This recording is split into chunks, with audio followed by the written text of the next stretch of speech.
Don't forget to like and subscribe. For more information, check out the Gate Expectations podcast on YouTube, Facebook, Patreon, Twitter, and Spotify.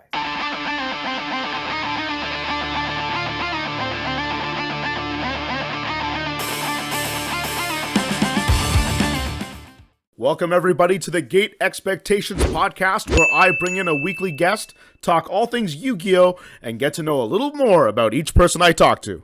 This is the only Yu-Gi-Oh! Podcast that is run by a full-fledged journalist such as myself. This is episode 26. If you haven't checked it out yet, you can check out earlier podcasts with guests like Stephen Trifanowski, Jesse Cotton, Team Samurai X1, Farfa, Crush Cards, Simo, and many more.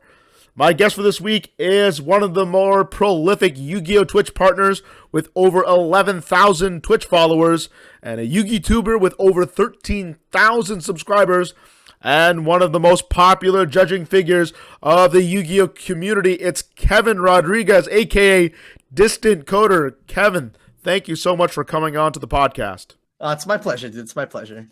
Yeah, man. So I know that your channel is mainly revolving around like being a judge, like especially on DuelingBook, because that's what you are, and trying to contribute that to the community.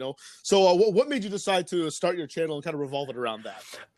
That's funny because it really didn't start revolving around that. I'm okay. So I'm lazy. So I did not want to post anything to YouTube. YouTube did not interest me at all when I started off because, like, straight up, like, I don't know how to put this really. It really wasn't. I just wanted to stream because I enjoyed streaming. And when I started streaming, I wasn't even doing anything judging related. I only became a judge on DB because, like, I liked asking questions and learning about rulings and stuff like that. But it was never, like, something that I cared about to the point of, like, wanting to, like, become a judge and all that good stuff. So I started my Twitch channel. All I was doing was like playing on YGO Pro, like you see all these other people doing. Like the average person that starts on Twitch doing Yu-Gi-Oh, they'll just play on YGO Pro, play on DB, and that's basically all they'll do. So I started doing that. I started playing on YGO Pro and stuff like that, playing on DB, and then I became friends with one of the head admins of DuelingBook. At the time, he wasn't even a head admin; he was only a senior. His name is Lantern, and I became really good friends with Lantern. And the more and more Lantern and I got to talking, I would ask him a lot about ruling questions. He would give me a lot of interesting information, stuff like that. So Lantern and I became friends, and then I enjoyed rulings and judging more from getting to know Lantern and all that good stuff. And that's where I started to be like, oh, I understand this game on a very fundamental level, and I really understand. I understand the game, I understand rulings, and a lot of people don't, and I wanted to help people out with that. And that's why the YouTube channel started from that point, because I had gotten that love for rulings and all that stuff. So I started posting to YouTube about that same topic. Yeah, because you started about roughly, I think, about a year and a half into Twitch before you really decided to go on YouTube. So what decided for you to let's do this on YouTube now? Let's explore that avenue, even though you didn't have an interest before. So I'd been streaming on Twitch for something about a year and a half, like you said, when I started to post to YouTube, and it's specifically because a lot of people were telling me, yo, Coder, post stuff to YouTube. And I was like, yo, I'd explained rulings on stream, and then people were like, yo, we need a video on this. We need to be able to link this to people and whatever. And I was like, yeah, I can definitely do that. And that's why I started. It was really mostly because the community was kind of pushing for me to do it. Because like I said, I'm lazy, and editing and recording off stream and whatever was not really something I enjoyed. And when I tried to record off stream for the first time, oh my God, I'm so bad. I was actually the worst. Turning on a camera and talking was absolutely the worst thing that I really just didn't like it. It wasn't something that I enjoyed. So that's why, if you look at my channel, I go on long hiatuses of 4, 5, 6 months just not posting anything. And yeah, so that's the reason why. But I really started to post just because the community was asking for me to do so. So if that's the case, then are you really not comfortable doing stuff like rehearsing? You just really like to go, just be candid and just be in front of the camera and just kind of do whatever you want at that point? I mean, to be fair, because I started on Twitch, it really feels a lot more natural to me doing like, because like Twitch stream, you know, I have like a Twitch chat. I could talk to my chat, tell them all sorts of things, and like get like a back and forth between chat and I, as opposed to on YouTube, like I'm talking to a camera, and it's very difficult for me to visualize that on the other side of the camera there are like, you know, thousands of people that watch the video. So I don't know. I feel like I'm talking to a wall when I'm recording on YouTube, as opposed to like Twitch. I feel like I'm more natural and more like I have a lot more back and forth, and I'm talking to someone as opposed to just talking to a wall. But I've gotten better at it. My most recent videos, I feel like I'm a lot more natural in them and all that good stuff. But I did try for a while recording YouTube videos while being live on Twitch. And I've decided that that wasn't my cup of tea either. Like I've done a couple of videos like that, and I don't know, the videos didn't do all that well, and I didn't feel they were all that like quality. But lately I've recently hired an editor, so I've been working a lot more towards posting videos on YouTube in a recorded fashion, like I've been doing lately. My most recent videos have been like that, and I think I'm doing well. I think they're going well, and like I'm actually like writing out scripts for them and stuff like that, and bouncing ideas off of people to make things like work properly. So really the addition of an editor really does help me with posting to YouTube and stuff like that. And that's really why like I'm emphasizing more my YouTube content and trying to post to YouTube a lot more lately.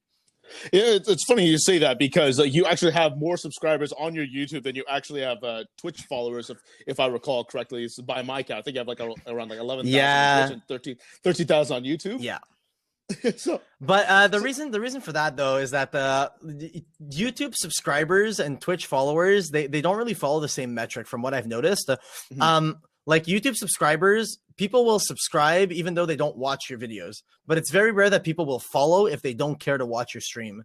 And I don't know, I feel like the mentality on YouTube and Twitch is just very different, which is why you can't really compare those things. Like in my opinion, 11,000 like Twitch followers equates a lot more to something along the lines of like 30 or 40,000 like YouTube subscribers rather than like the 13,000 that I have right now.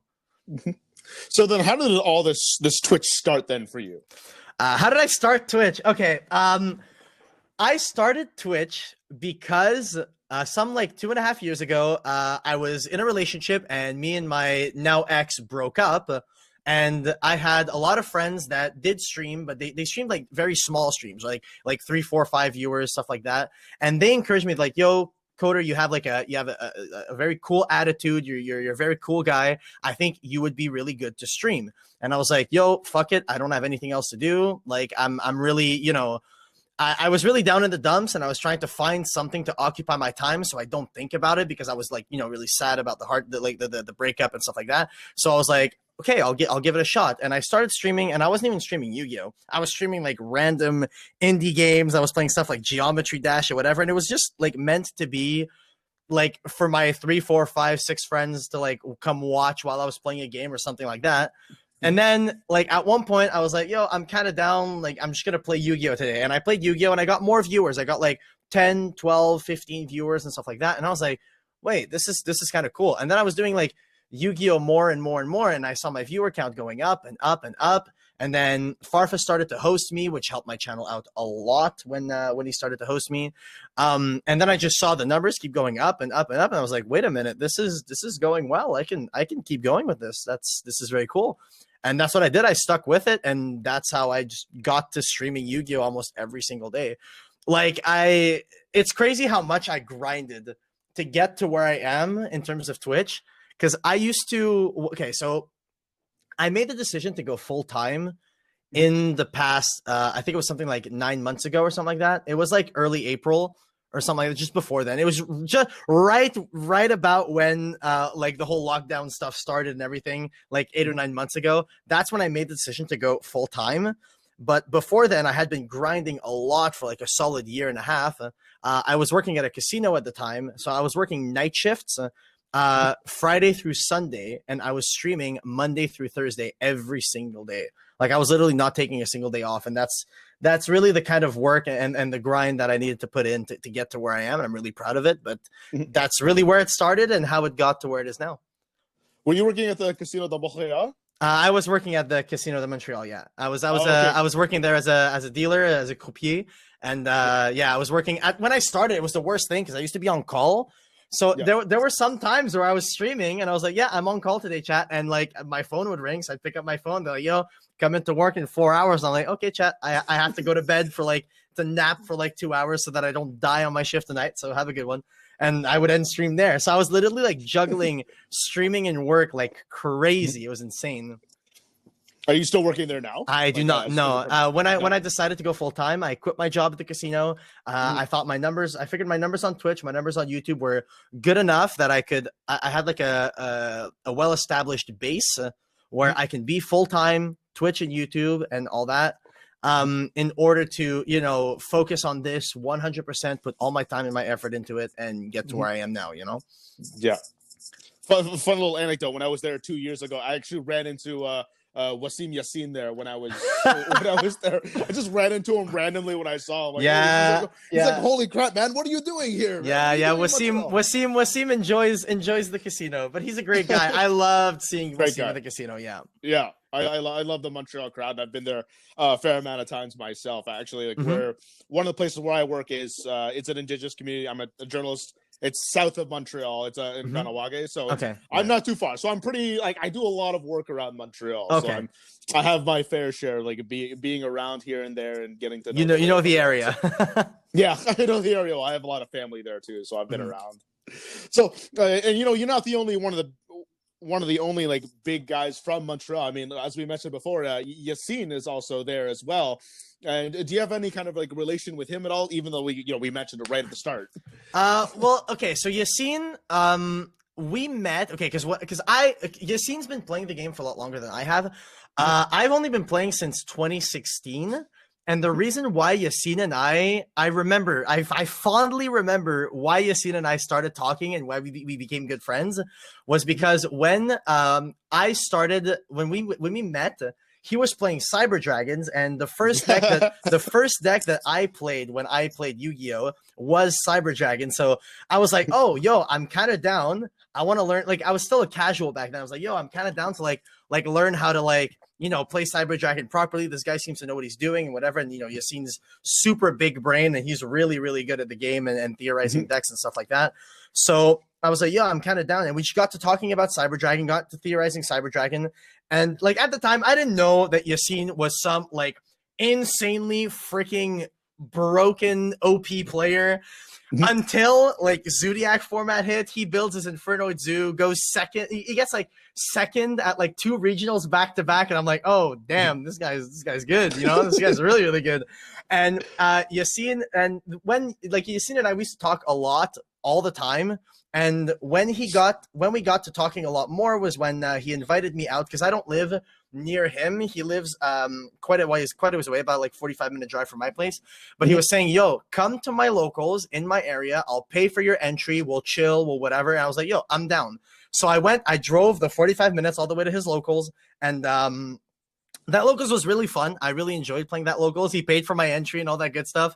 And that's how like we got to talking, we got to chilling, and that's how we became really good friends. And ever since, like anytime like he has a ruling question, he comes to me and asks it. Anytime I have a question about like ratios for my deck, I go to him and I ask him and all that. So yeah, it was that's where the friendship came from. And honestly, Montreal is just full of like friendly people, and everyone here really do just help each other out. It's very rare that people in Montreal are known for being like, oh, he's a hated player, he's a cheater, and all that stuff. Everyone's like really nice with each other for the most part. Yeah, I always love coming to Montreal because I would play, if I ever go there for locals, I'd always play at Carta.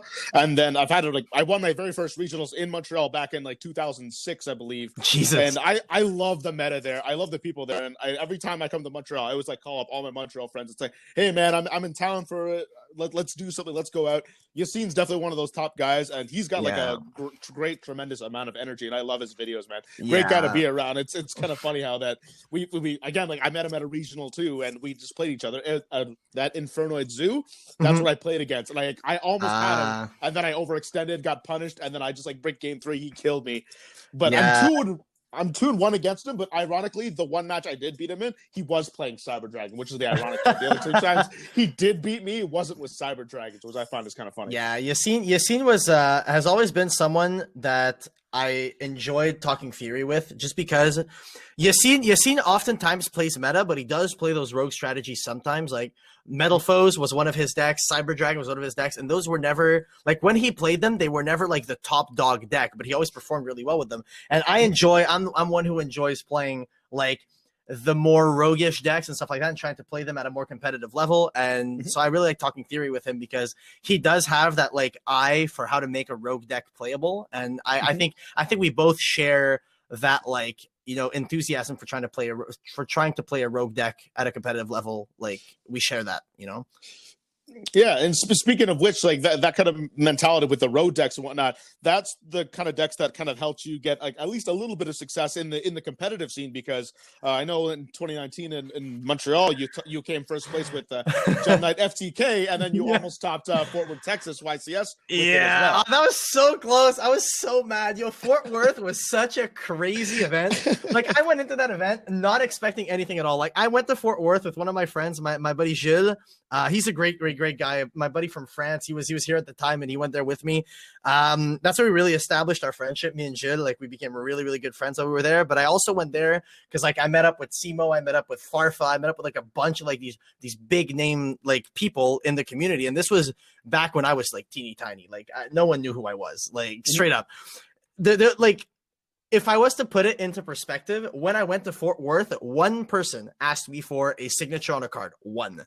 When I went to YCS London and YCS Utrecht afterwards, which came like a bit later, a lot more people asked me to sign cards. That's like the metric by which I know that more people at that event know who I am. That's like the metric that I use. Like, people ask me for pictures, ask me to sign cards and stuff like that, sign playmats.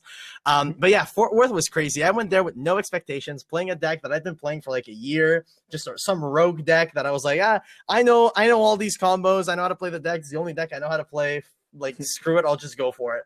And I just won and won and won and won. I got one loss. I got one loss day one because some guy opened like Crow, Lancia, Nibiru, and I was like, I guess he's just better. You can't win.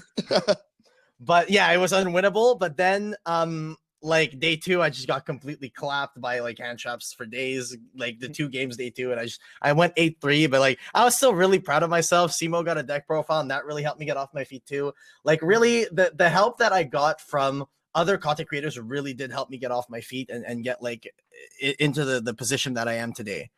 And you know, like, you've had these interactions with, you know, Simo and Farfa being one of the big ones too, along with Simo.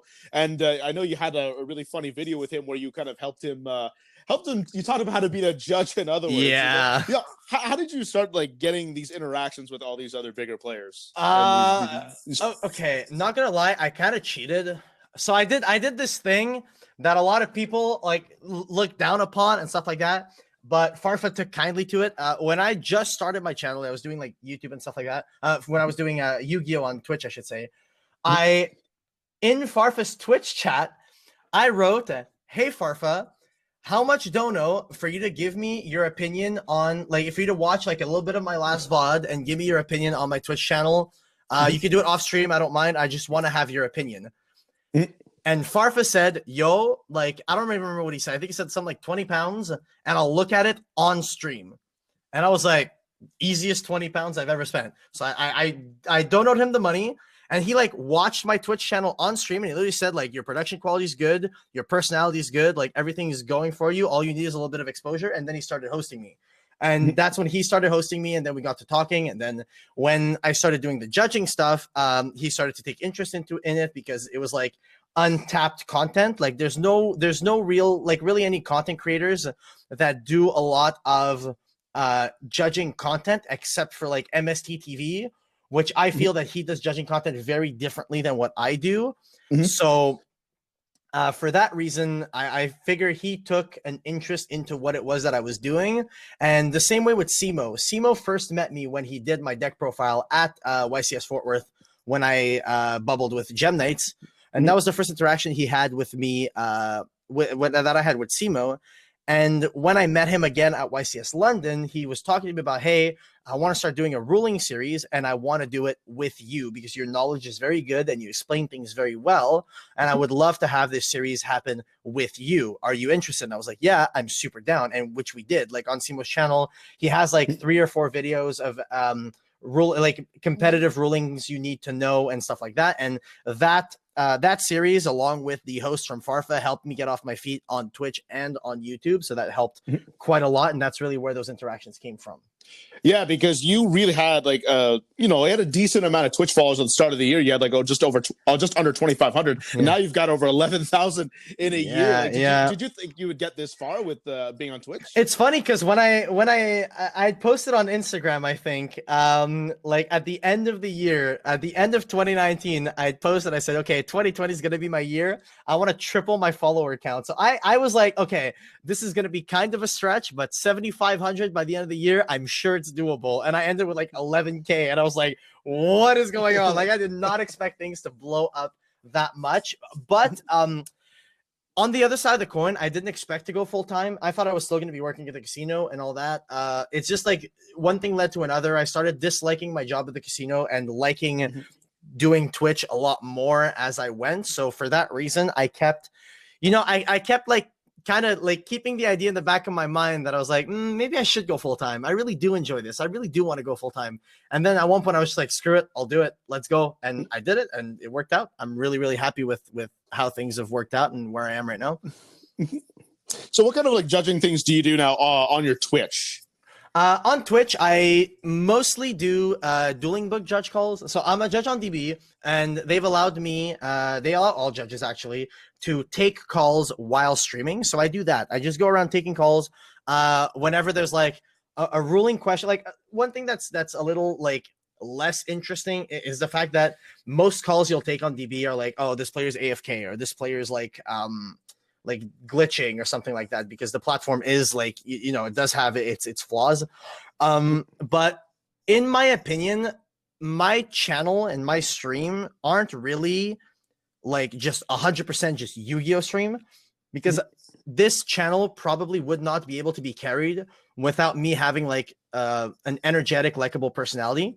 So I think that that's really what carries my channel, is who I am, and the people that watch for me as opposed to watch for, for something other than my personality and who I am and stuff like that. I think people really do watch the channel for me first, and for the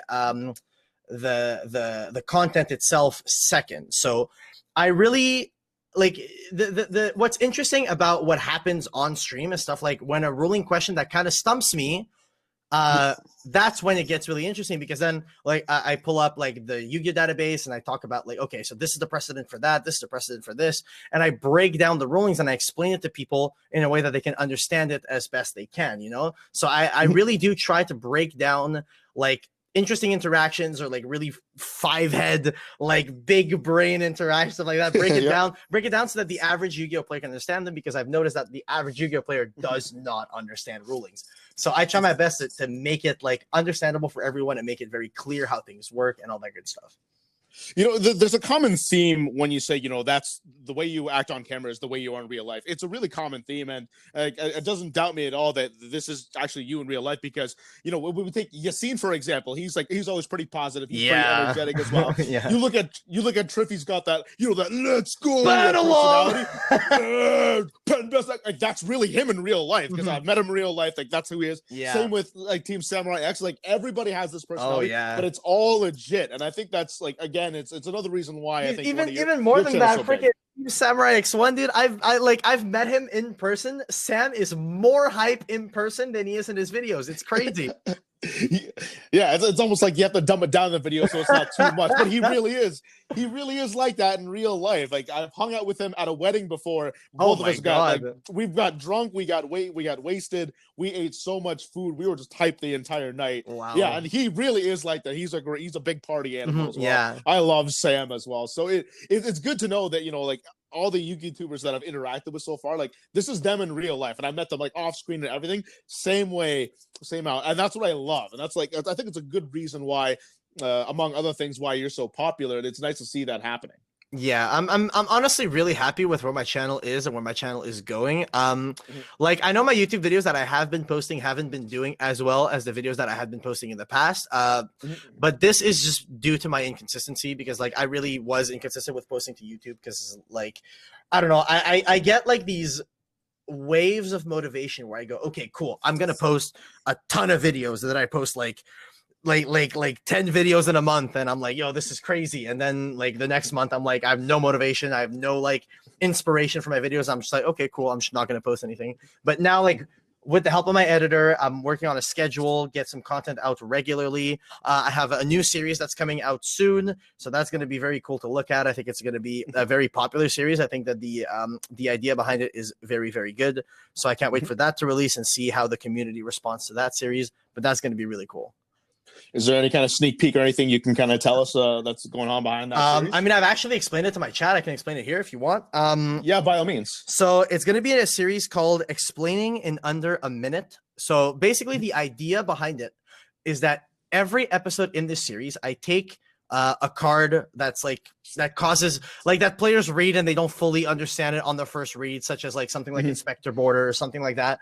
So like a card or a ruling or an interaction or a game mechanic that players aren't, they don't always fully understand. They don't fully get it on the first try. And I explain it in under a minute as clearly as I can. So I literally time it. I time the explanation for it to be explained in under a minute. And that's the whole idea behind the series. So after my first episode is going to go up, people are going to be able to comment in the comment section what it is that they would like to have explained in under a minute. And then I can go through that and give to the community what they want in under a minute. But what's really interesting about the series is that it's short and sweet, straight to the point, so there's no wasting time. So even people that have a short attention span can watch and still like, you know, enjoy it and all that. And my editor also is really, really hard at work when it comes to this series because he like the whole series isn't face cam. The whole series is edited. So it's all like visual assets moving all over the place.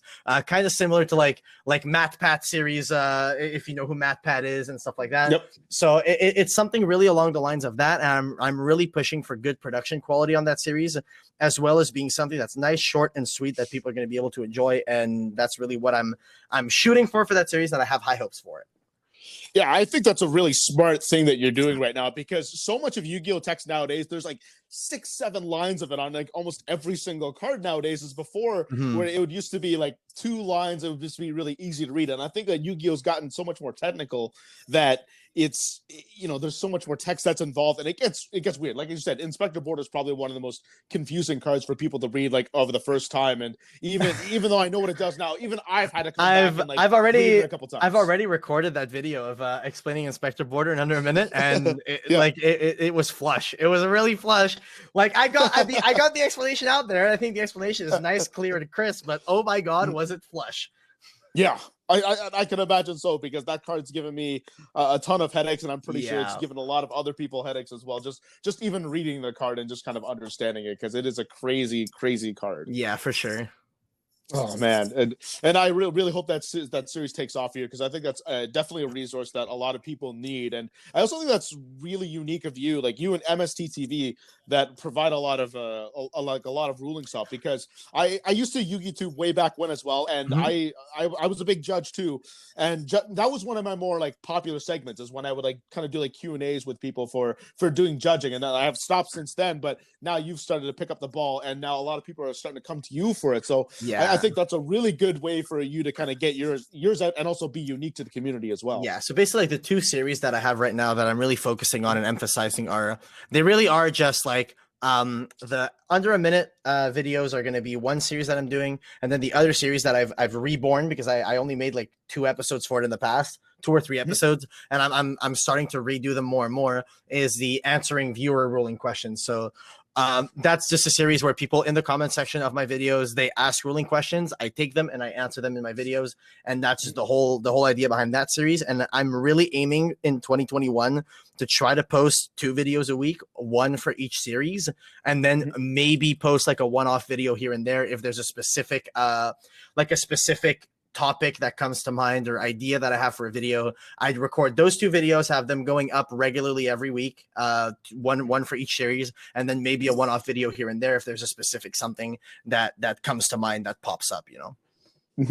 Yeah, and being able to like interact with your audience, I think that's why like Twitch was a much better resource for you to do it on to get a Q&A session with the rulings, because it wasn't too long ago that YouTube started doing streaming online, but they didn't do it so much before as opposed to Twitch. Like that's the whole point of it. That's what you do. Yeah, so Twitch is just a better platform for streaming overall. I don't think YouTube streaming really is the wave. But that's more because of how the platform is designed rather than like the people that watch the content on those specific platforms. Because like there's always these jokes, right, of like Twitch viewers, YouTube viewers, they're very different. Like a lot of Twitch viewers they'll like rag on YouTube viewers saying like, oh, they don't know anything, they ask dumb questions, whatever. And then YouTube, if ever you post like a video to YouTube that has the Twitch chat in the video, a lot of times YouTube commenters will complain. They'll say, we don't want the Twitch chat, we don't like Twitch chat and all that stuff.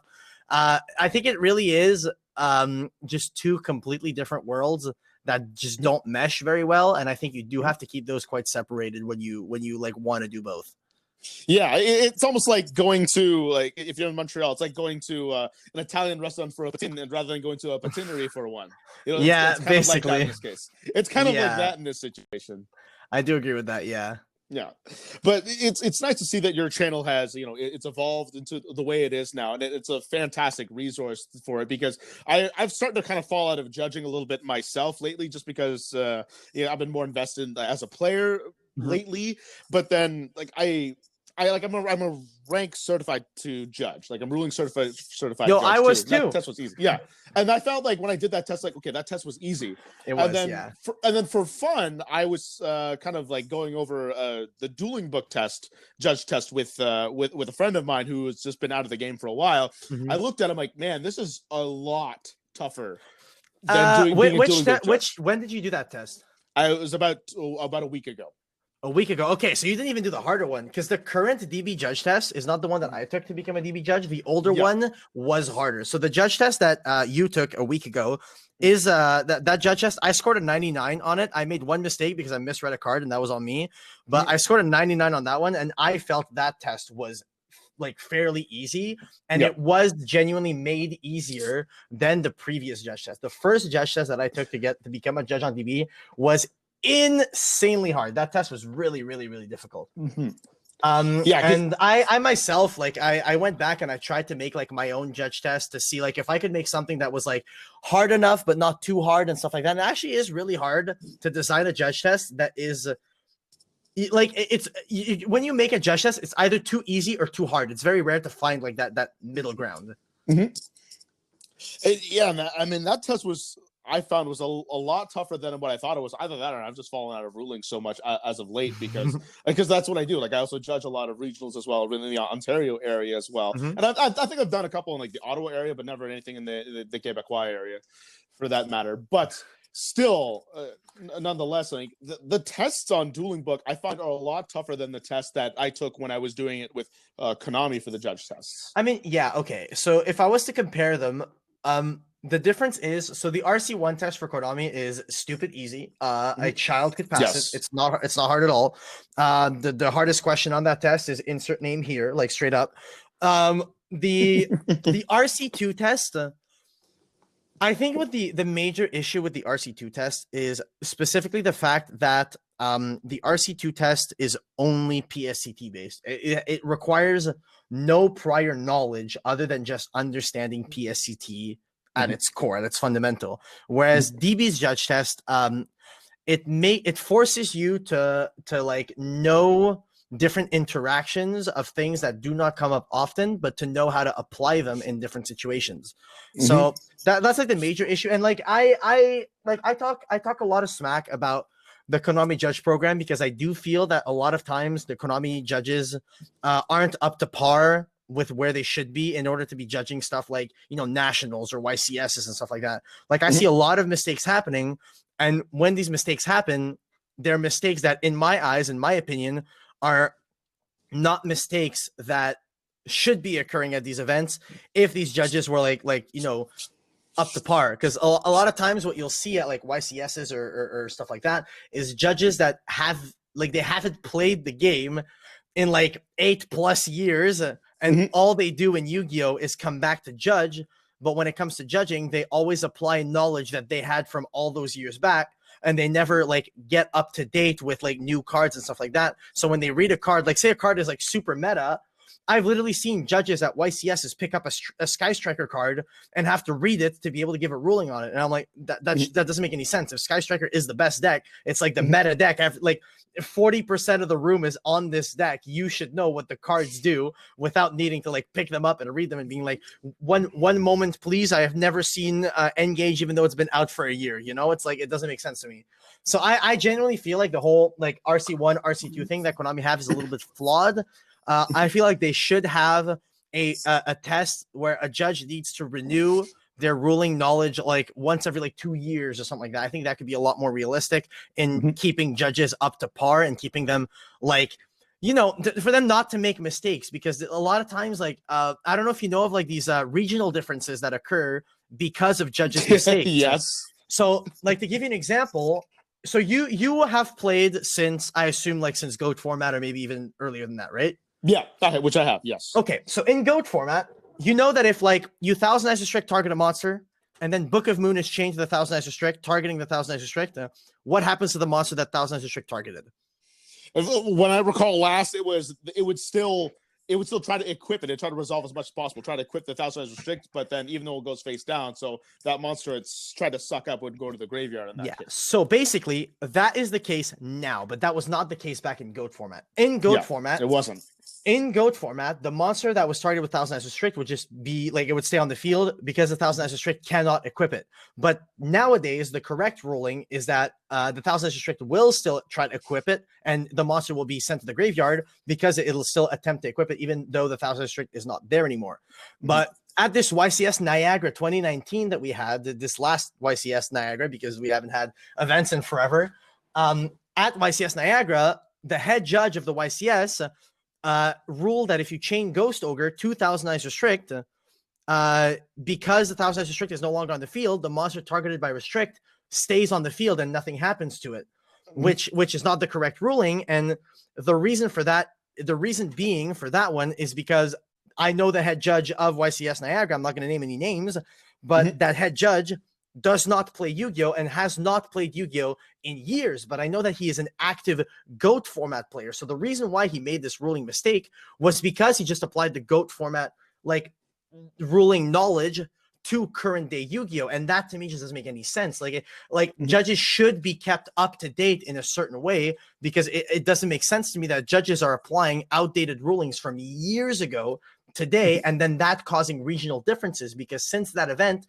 it is now officially considered a regional difference that in NA, if Thousand Eyes Restrict targets a monster and you chain Ogre, the Thousand Eyes Restrict's target it'll just stay on the field. But in Europe, if you do the same interaction, the Thousand Eyes Restrict's target will be sent to the graveyard, which is really ridiculous to me how these like interactions come to be. Yeah, and that's kind of the joke that's being tossed around right now online because of these, these regional differences, rather than Konami saying, all right, okay, we screwed up, we're sorry, this is how it should be. It's like, no, it's just regional differences that's being the cover up now. And now there's a lot of confusion now that happens because, for example, now we have a more like current ruling that's kind of the same way. It's like when you tribute a Cyber Angel Benton with Drytron and you hit it with a DD Crow, it's like, well, does it work or not? It's like, well, in North America, in Europe, and it works this way. In North America and OCG, it works this way. And now everyone gets confused, and especially if you're traveling from continent to continent, like you did with YCSs before we had this COVID stuff happen. You kind of have to play around it, and it gets really tough. And you might have to change your deck a little bit here and there to suit the meta, and it gets really weird all of a sudden. Yeah. So in terms of that, the thing that's really ridiculous, right, is I'm sure you're aware of like the April 1st OCG rules change, where like trap monsters no longer take up spell trap zones and stuff like that. Those rule changes were never officially announced in the TCG, like for Europe or for NA. But the major issue that we face when we when it comes to these interactions is that every single event that we've had, and we haven't had that many, we've had like only the remote duel stuff, but it was like remote duel extravaganza, remote duel invitational. They're all TCG events, be it EU and NA, and they have all adopted the rulings from that April 1st change in the OCG. However, so they've all used those rule changes. Every single one of these events, be it EU, be it NA, every extravaganza has used those changes except for a select few in Europe. So I'm not going to say all of them, but most of these events have used them. But because it's not officially announced in the TCG, they keep saying these rulings are event specific, but they're being ruled for almost every single event that way. Like at some points, they're setting a precedent. At some point, just announce the damn thing, right? But the thing is, for some reason, KDE, like NA and KDE EU, they're very they never really seem to like want to like push and give the community what they need in terms of rulings. Like the OCG has an entire rulings database that explains different ruling interactions work, and the TCG has no such thing. The TCG has ask your head judge, which is really ridiculous, by the way. Yeah. So anytime you need a ruling in the TCG, it's ask your head judge. Whatever your head judge rules will be the ruling that you're going to go with, and that'll be that. Which, don't get me wrong, it's fine if a head judge makes a mistake and that's how it's ruled for the event. Cool. But if you're not able to give a ruling prior to the damn event and have to say, okay, build your deck however you see fit, but when you get to the event, ask the head judge to know if your deck works or not. You know, it's kind of ridiculous. And anytime you link a ruling from the OCG database in the TCG, like if you look at the Facebook group, Agicon, which is the Facebook group where all the Konami judges like ask rulings and answer each other's rulings, if ever you link the OCG database there, someone like Julia or any of the admins, they'll immediately delete your comment and say, do not link the OCG rulings database. But it's like, I'm sorry, they have an actual database that like, it's like founded with precedents and stuff like that. And we have like a reason to believe these rulings as opposed to ask your head judge, which makes a lot of mistakes. Like that's where a lot of mistakes are created. And you didn't used to be this way either. Like back when it was Upper Deck, we used to have like these long lists of rulings for every single card that that had a problem or whatnot, and we'd be able to look them up. That's why it would be so easy for me to kind of look back in a database. Yeah, we don't have that database anymore because they were so reliant on the PSCT that's okay, we don't have a need for this anymore. That's what it just feels like anyway. Maybe I'm not actually thinking that really is like the idea behind it. The idea behind all of it is we have PSCT. PSCT allows you to know how individual cards will work. Therefore, there is no need for a database. That is, at least from what I see, that is where like the whole like point of view comes from. But like you say, back in the day, they like actually would answer rulings, and the only way that they do so right now is via the emails. And the issue with that is a lot of times the email rulings that are given are not correct. But the thing is, because it's an official email from Konami, people will look at that email and say, well, I don't care that like every other precedent says that this email is incorrect. The email is official, so we're following the email. Like I remember, again, Nationals 2019, right before Nationals 2019, there was an email that was sent out. Someone asked if you Ash Blossom Servant of Endymion, can you activate the effect again if you manage to get 3 more counters on it? And the thing with Servant of Endymion is the effect is not once per turn, but it says you can only special summon Servant of Endymion once per turn.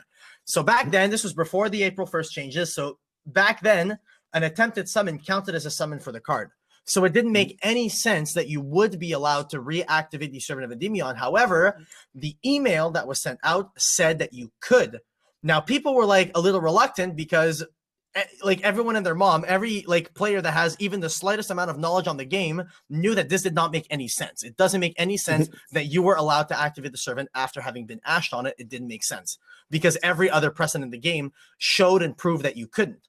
But then Julia herself put out a statement saying, I know of this ruling. I've been made aware of this email. This ruling is correct.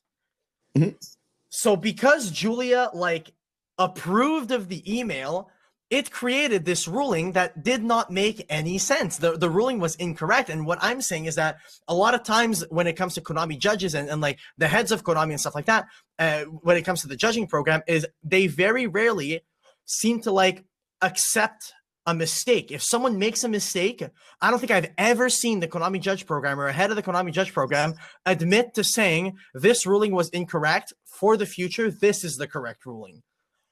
I don't think I've ever seen that. I don't think that's ever happened in the history of like the Konami judge program. Anytime a mistake is made, it's like, okay, well, now that this mistake has been made, this mistake is not a mistake. It's correct. And we're going to be using this from here on out. Like, I don't know if you know the baby Ceresaurus Petit Pteranodon interaction. Go on. Tell me more, because I'm trying to figure out what that interaction would be. Okay, so Soul-Eating Oviraptor has an effect where you can destroy a dino on your field and then summon a dino from the graveyard. So we know that in NA, and after the OCG rules are going to be applied in all the TCG, cards need to be where they meet their trigger in order to activate. This is similar to like the Bent and Crow thing, but here's what had happened. A player had Oviraptor and Baby Ceresaurus on their field. They used the Oviraptor effect, popped the Baby Ceresaurus, summoned back that same Baby Ceresaurus, and attempted to activate the effect of the Baby Ceresaurus. But it's not in the location where it met its trigger, that being the graveyard. It's on the field by the time the baby would activate. So because we know of the trigger location rules, the Baby Ceresaurus would not be able to activate. But the head judge for that event, I don't remember what event it was, but the head judge for that event had ruled that the Baby Ceresaurus could activate. Now, the thing is, Petit Pteranodon has the exact same text as Baby Ceresaurus. It's the exact same effect. When asked, that same head judge said, no, Petit Pteranodon will not be able to activate in that exact same scenario. Weird. So the reason, and what had happened was basically he ruled that saying that is how the card Baby Ceresaurus was intended to work.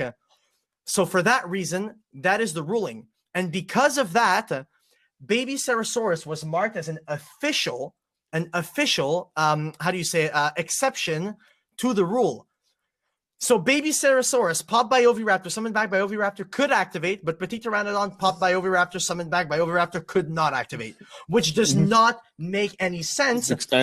But none of the like big name official judges at Konami so much as said, no, this doesn't make sense. That's not correct. They all agreed with it. They all were applying it, and they backed it up, which doesn't make any sense to me. Like, this is a mistake. There's not a single person that saw that didn't like immediately think this is some dumb mistake that was made.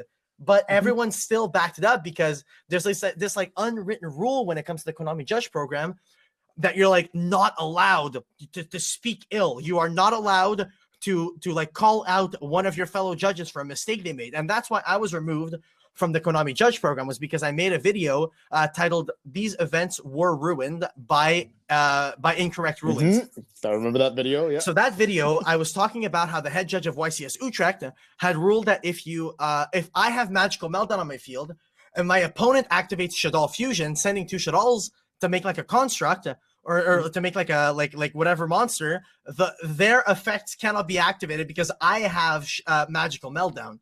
Which does not make any sense. Like if you read the card, if you read the card, like it's very clear how the card is written, how the ruling interaction works, and they still rule that incorrectly. And I was removed from the judge program because I made videos that called out other judges' mistakes.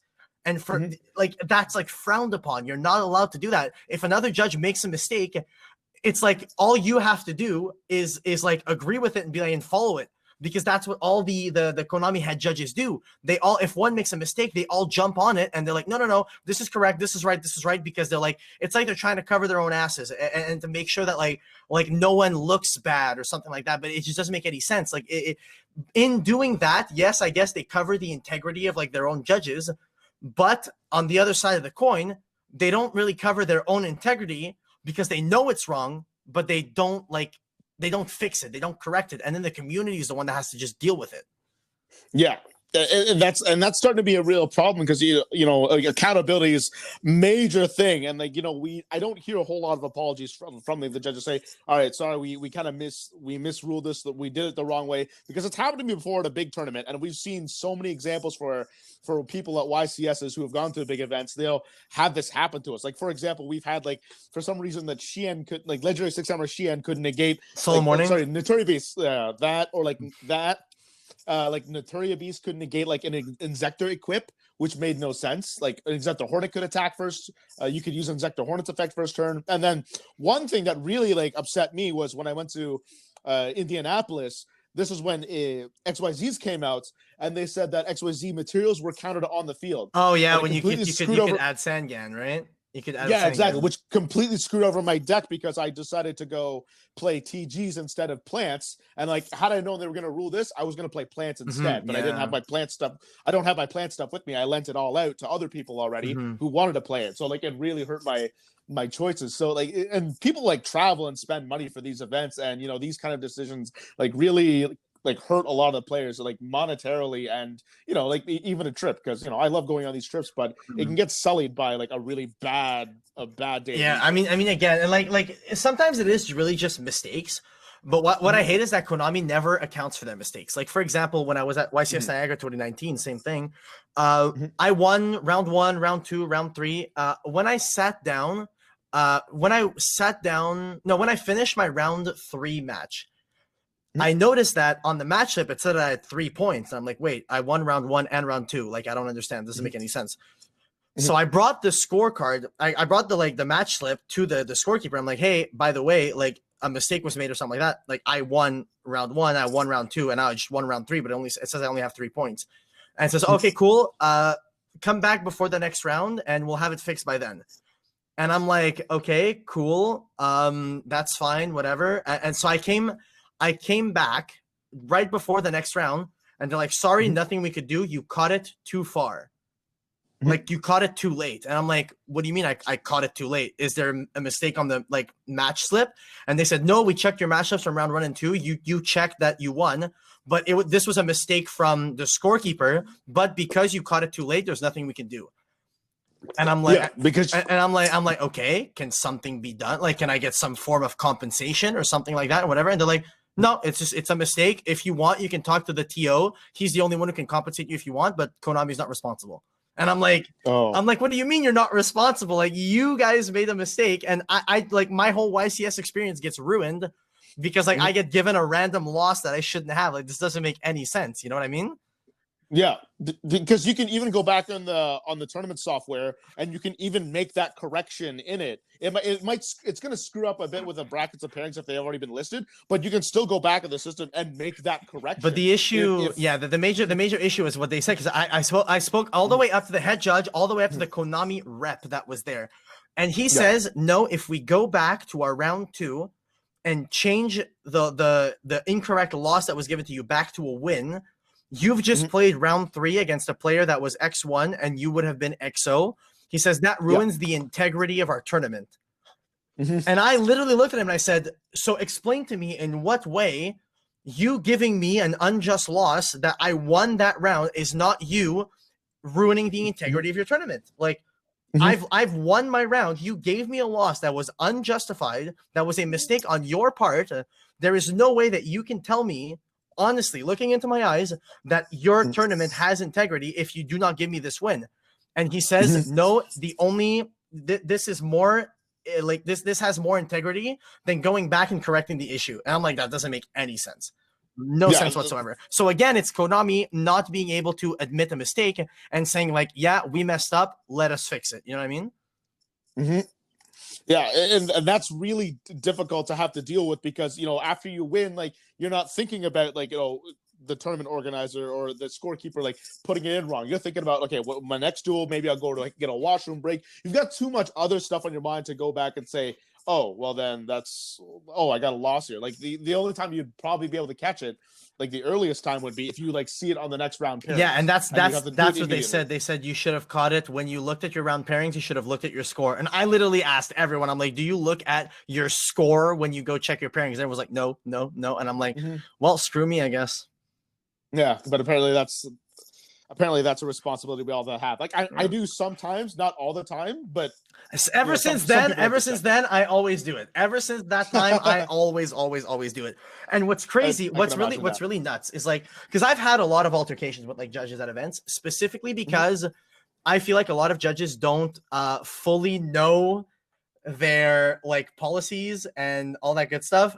I've read through the policy documents and the what do they call it? The penalty guidelines documents, like start to finish, way too many times, enough times that I know these documents like the back of my hand. So I've had this same situation when I was like specifically that interaction with the scorekeeper messing up. And the Konami rep said it is part of the player responsibilities to check their score at the start of every round. He says it's in the policy document. And I said, no, it's not. I can literally recite to you the player responsibility section, start to finish. It is not in there. And he says, yes, it is. I pull out my phone, pull out the policy documents, show it to him, say, is it in there? And he goes, well, it should be. And I am telling you that it is part of the responsibilities that a player should have. And I'm like, well, I mean, like, okay, dude, you know, it's just jumping around, dodging, admitting a mistake. It's really ridiculous to me. Yeah. And, you know, when it comes to judging, there's like two aspects of the game. There's like the technical aspect of the game itself, and then there's, you know, like the rulings part of it. And some people are good at like the judging part, like the doing the ruling stuff, and others aren't. And that's where like we can kind of get lost in it, because like for a while Ontario has this one guy, I'm not going to name his name, but he's been around the game for a while, like as a judge, not as a player. He hasn't played for years. He hasn't even played the game. So, like, as you said before, he only goes by, like, whatever, the PSCT, and kind of, like, does his ruling from there, not knowing what the actual card does itself. And it kind of gets a little bit infuriating with players because, you know, like, everybody kind of knows what one certain Sky Striker card does. Like, everyone knows. Well, one thing that really had me, like that the first time that I really was like, oh, okay, this judge is judging from a long time ago and has no idea what he's talking about. He gave a ruling at Nationals 2019, NAWCQ. He gave a ruling, and when the player asked, why does it work this way? The judge gave as his as his precedent, there's an old ruling with tuningware that works this way. And I'm like, tuningware?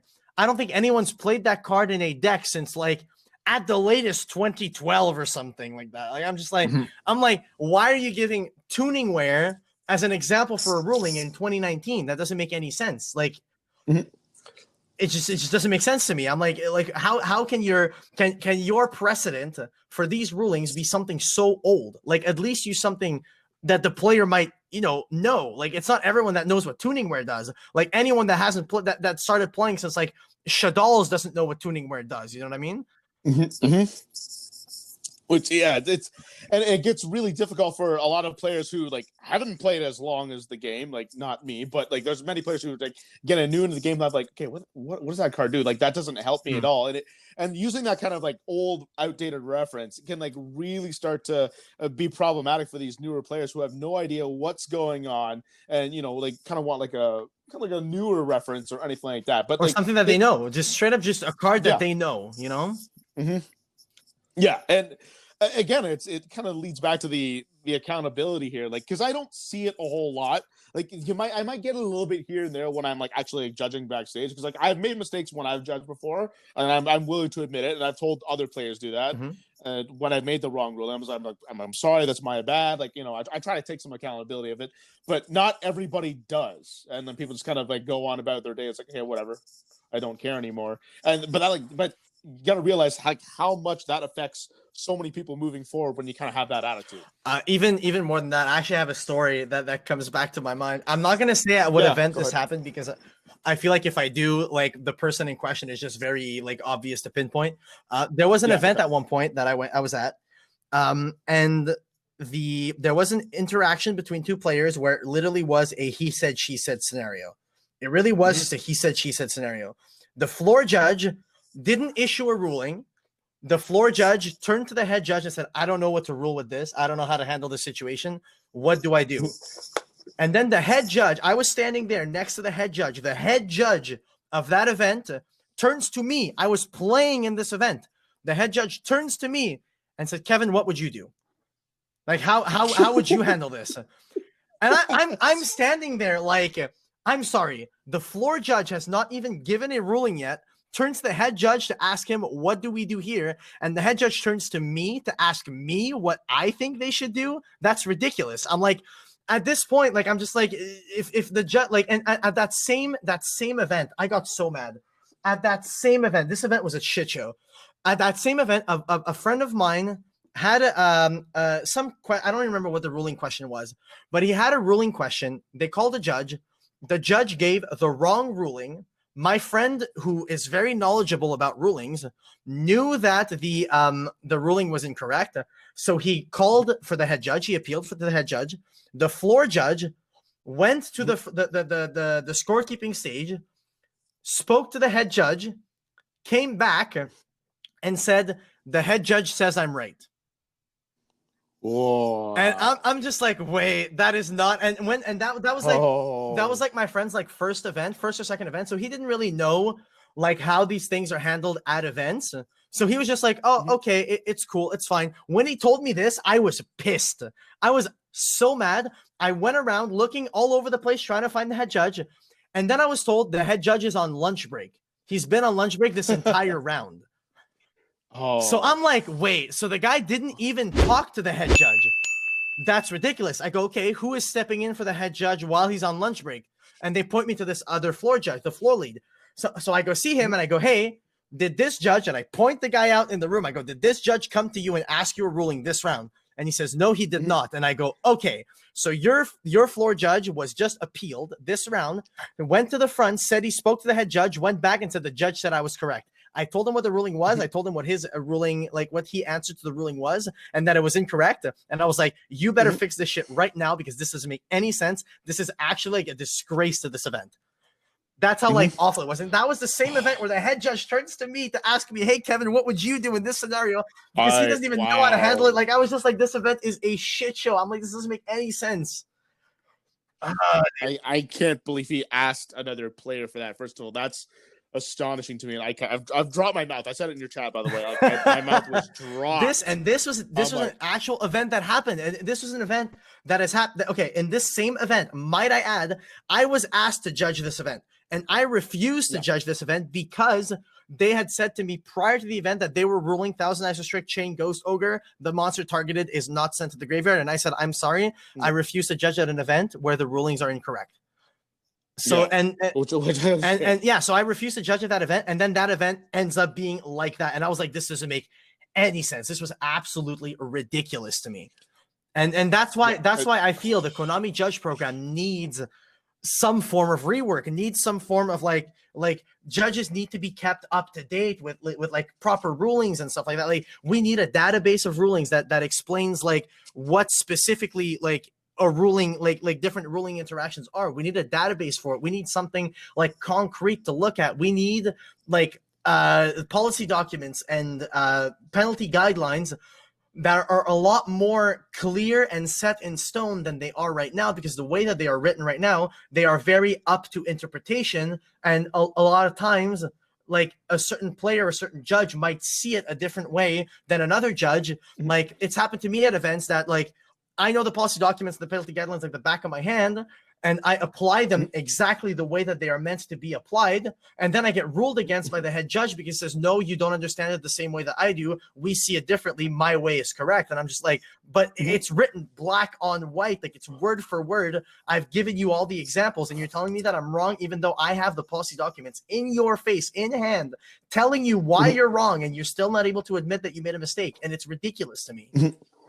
And I really like the idea of like kind of doing like a renewal of your judge test, your certification, because we, again, like as I said before, we have a lot of judges that are out there that like don't even play the game anymore, and that they're still judging because they're at least good with like managing a tournament side or something like that, or like when they used to play they were good at it, but not so much anymore. And there's not like there's really a shortage of judges per se. Like for example, I applied to judge like the remote duel extravaganza, and I got denied, which is fine, whatever. I got denied, but the email tells me specifically we had 35 spots available and we had over 180 applications. So there is no shortage of like people who want to be judges, even like old or new. There's no shortage of it. It's there. But you know, what's better, quality or quantity? Like, what do you Well, want? I mean, and that's kind of the name of the game. but that's the thing, right? When it comes to remote duel stuff, I do understand that they're probably very, very overcharged with a lot of judges. When it comes to actual events, they are actually struggling to find judges. Like, I know that in Montreal, for one, a lot of times they have to go around asking people, hey, do you want to judge? Hey, do you want to judge? Hey, do you want to judge? Rather than just putting up applications and then like the applications like storm in. That's not really how it goes down. But I do think that I don't think the judge tests should be more difficult. I think their difficulty level is like fine, because like you can't expect every judge at every single event to know everything the same way. Like, you know, the same way. Like, I'm not gonna like say that I know absolutely everything, but I very rarely make mistakes when it comes to it. But that's because I do this on a daily basis. So I know the rulings and I know them like on a very fundamental level. But I also don't think that we should be allowing little Jimmy from locals who still thinks MST negates to judge an event, because he knows that he knows like if you can legally ash Rhoda or something. Like, I don't know, dude. Like the ruling questions in RC1 are absolutely ridiculous. RC1 should be harder. RC2 should be more extensive. I think RC2 is too limited in the fact that it's only PSCT based, because knowing PSCT does not mean you know everything you need to know to judge. That's not correct. It doesn't. That's true. That's true. I definitely agree with that one. So what would you do to help kind of fix the judge program from what it is now? Okay. First of all, I think every time a new set releases, I feel like an FAQ of rulings should be made. A rulings FAQ should be made. But the thing is, whenever they did make an FAQ, for some reason, like, okay, I don't know if you know that there's a PDF document that explains how rivalry and goes in match work. So that PDF is flawless. That PDF is very good. That PDF outlines start to finish everything you can do. Under there can be only one. Under goes in match. Under there can be only goes in match and rivalry of warlords. That PDF is such a good resource. It is an amazing resource. How many PDFs like that do we have? One. That's it. It's like the only one.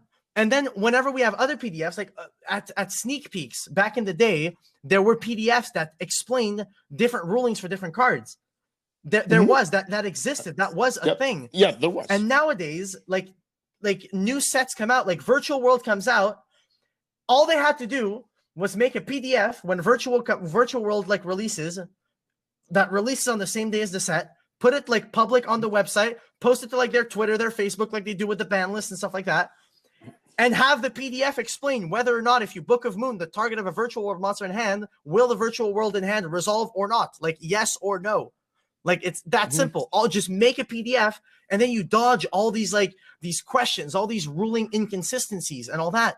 So you literally, like the sneak peek rulings for Star Strike Blast, basically. They did make a mistake in that, but, like, if it just needs to be like properly governed, properly like, you know, explained and properly like run. You need someone that's on top of their game. Like, it feels like if you email Konami and they answer you with a ruling, it feels like you're not getting a ruling given to you by like someone who actually knows what they're talking about. It feels like you're getting a ruling from an intern that all he does is just answer ruling questions with whatever he feels like off the top of his head, and it doesn't make any sense to me. And it's such a useful thing to do, because I remember like back when it was Upper Deck doing it, they did that all the time, and it was so easy to keep up with the game on a ruling standpoint, because I just like kind of brush over those documents, and it was just easy. I can go on about my day and like just do the event normally, and it was so much easier rather than having to, you know, maybe think about it. It's like there's this and that, and then all of a sudden Konami might turn around and say, okay, no, you're wrong now. Yeah, this. Like, well, literally great. not even like worse than that. There's been, okay, this is going to be a local experience. So at locals, and I felt bad about this, but I shouldn't feel bad about this. What happened was there was a player who was playing Pendulum, and he used the effect of Servant of Endymion. It got ashed, and he used it again in the same turn. And he like they played it out, whatever. And then after the match, they both decided to come to me because they knew that I was probably the person in the room who had the most rulings knowledge and whatever. And they asked me, was this legal? Was I allowed to do that? And the Pendulum player ended up winning that game, which was game 3 of their match. And they asked me, can I do that? And I'm like, no, you can't, whatever. So the guy goes, oh, I feel bad now. I'm going to give the win to my opponent. So he gave the win to his opponent because he says, I made an illegal play. And without that, I probably wouldn't have won.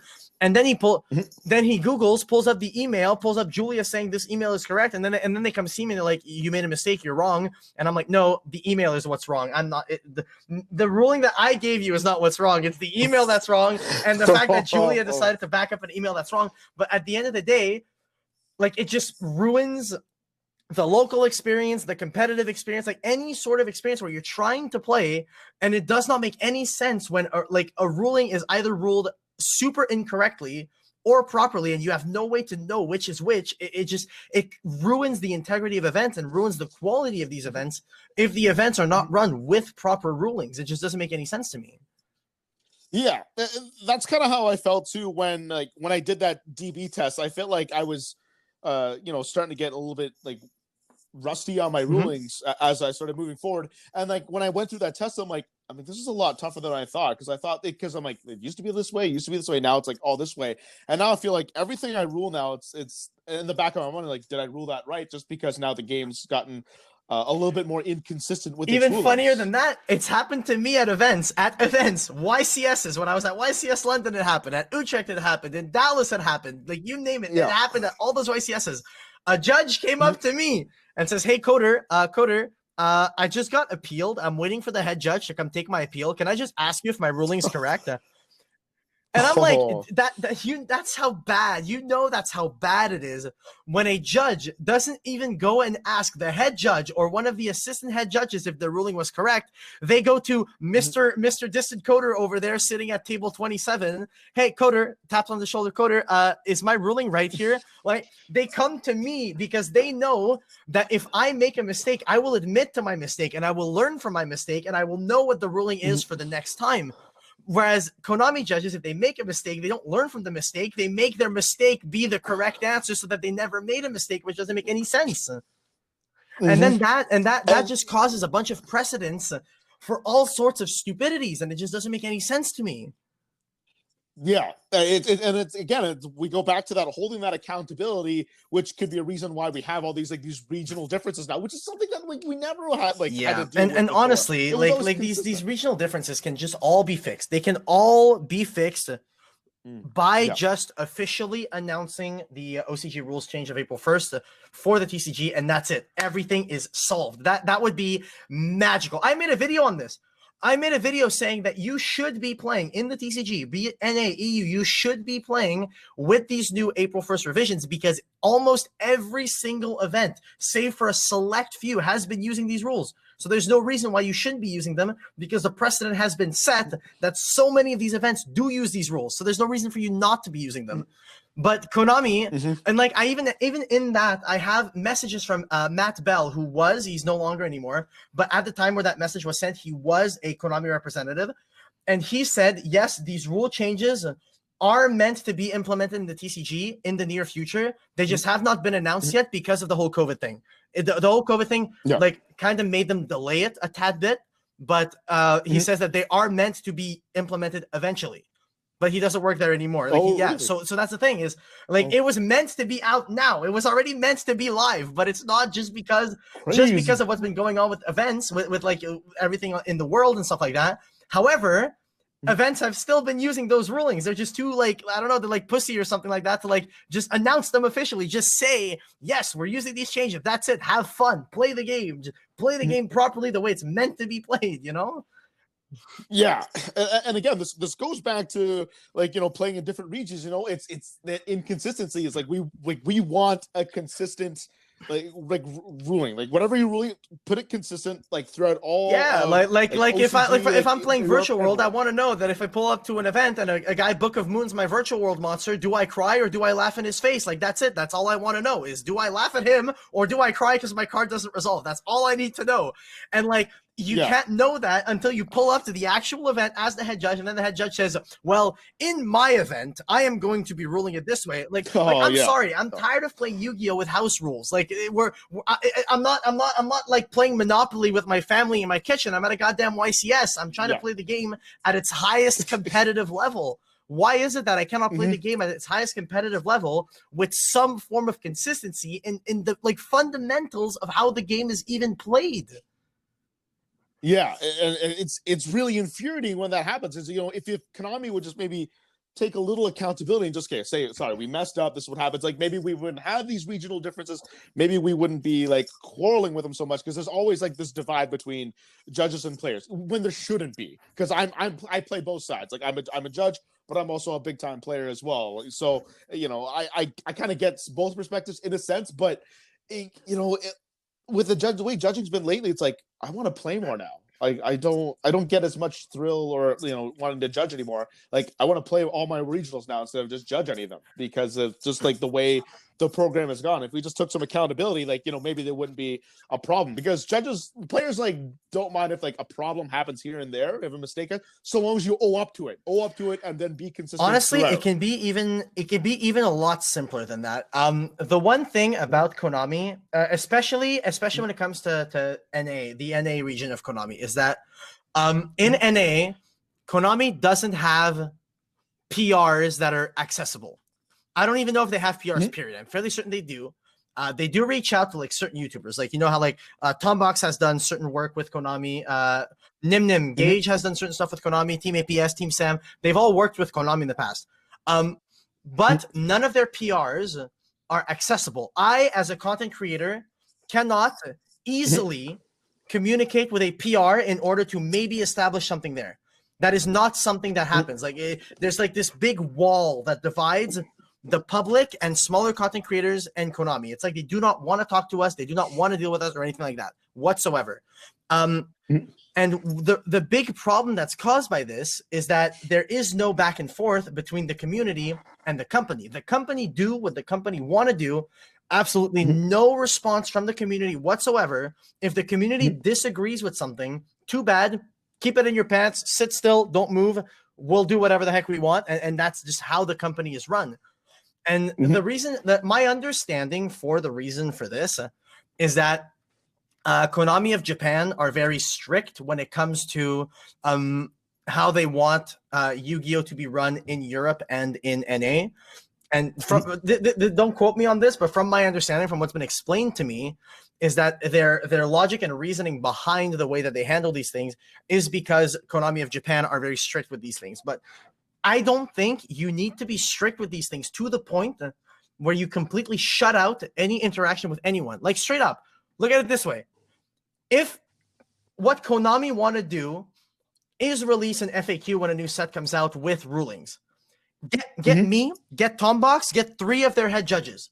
There you go. Straight up. Discuss with the community. Me and Tombox discuss with the community, talk about what rulings need to be known. What is an important interaction that they know will come up? Because Konami clearly do not playtest their decks as much as or their new archetypes as much as they would like to imply. Like, when a new FTK comes out or something like that, we can nip it in the bud right there. Nip it in the butt. Me and Tombox talk to the community, find out what those rulings are. We discuss with the head judges, with our knowledge, with the head judges' knowledge.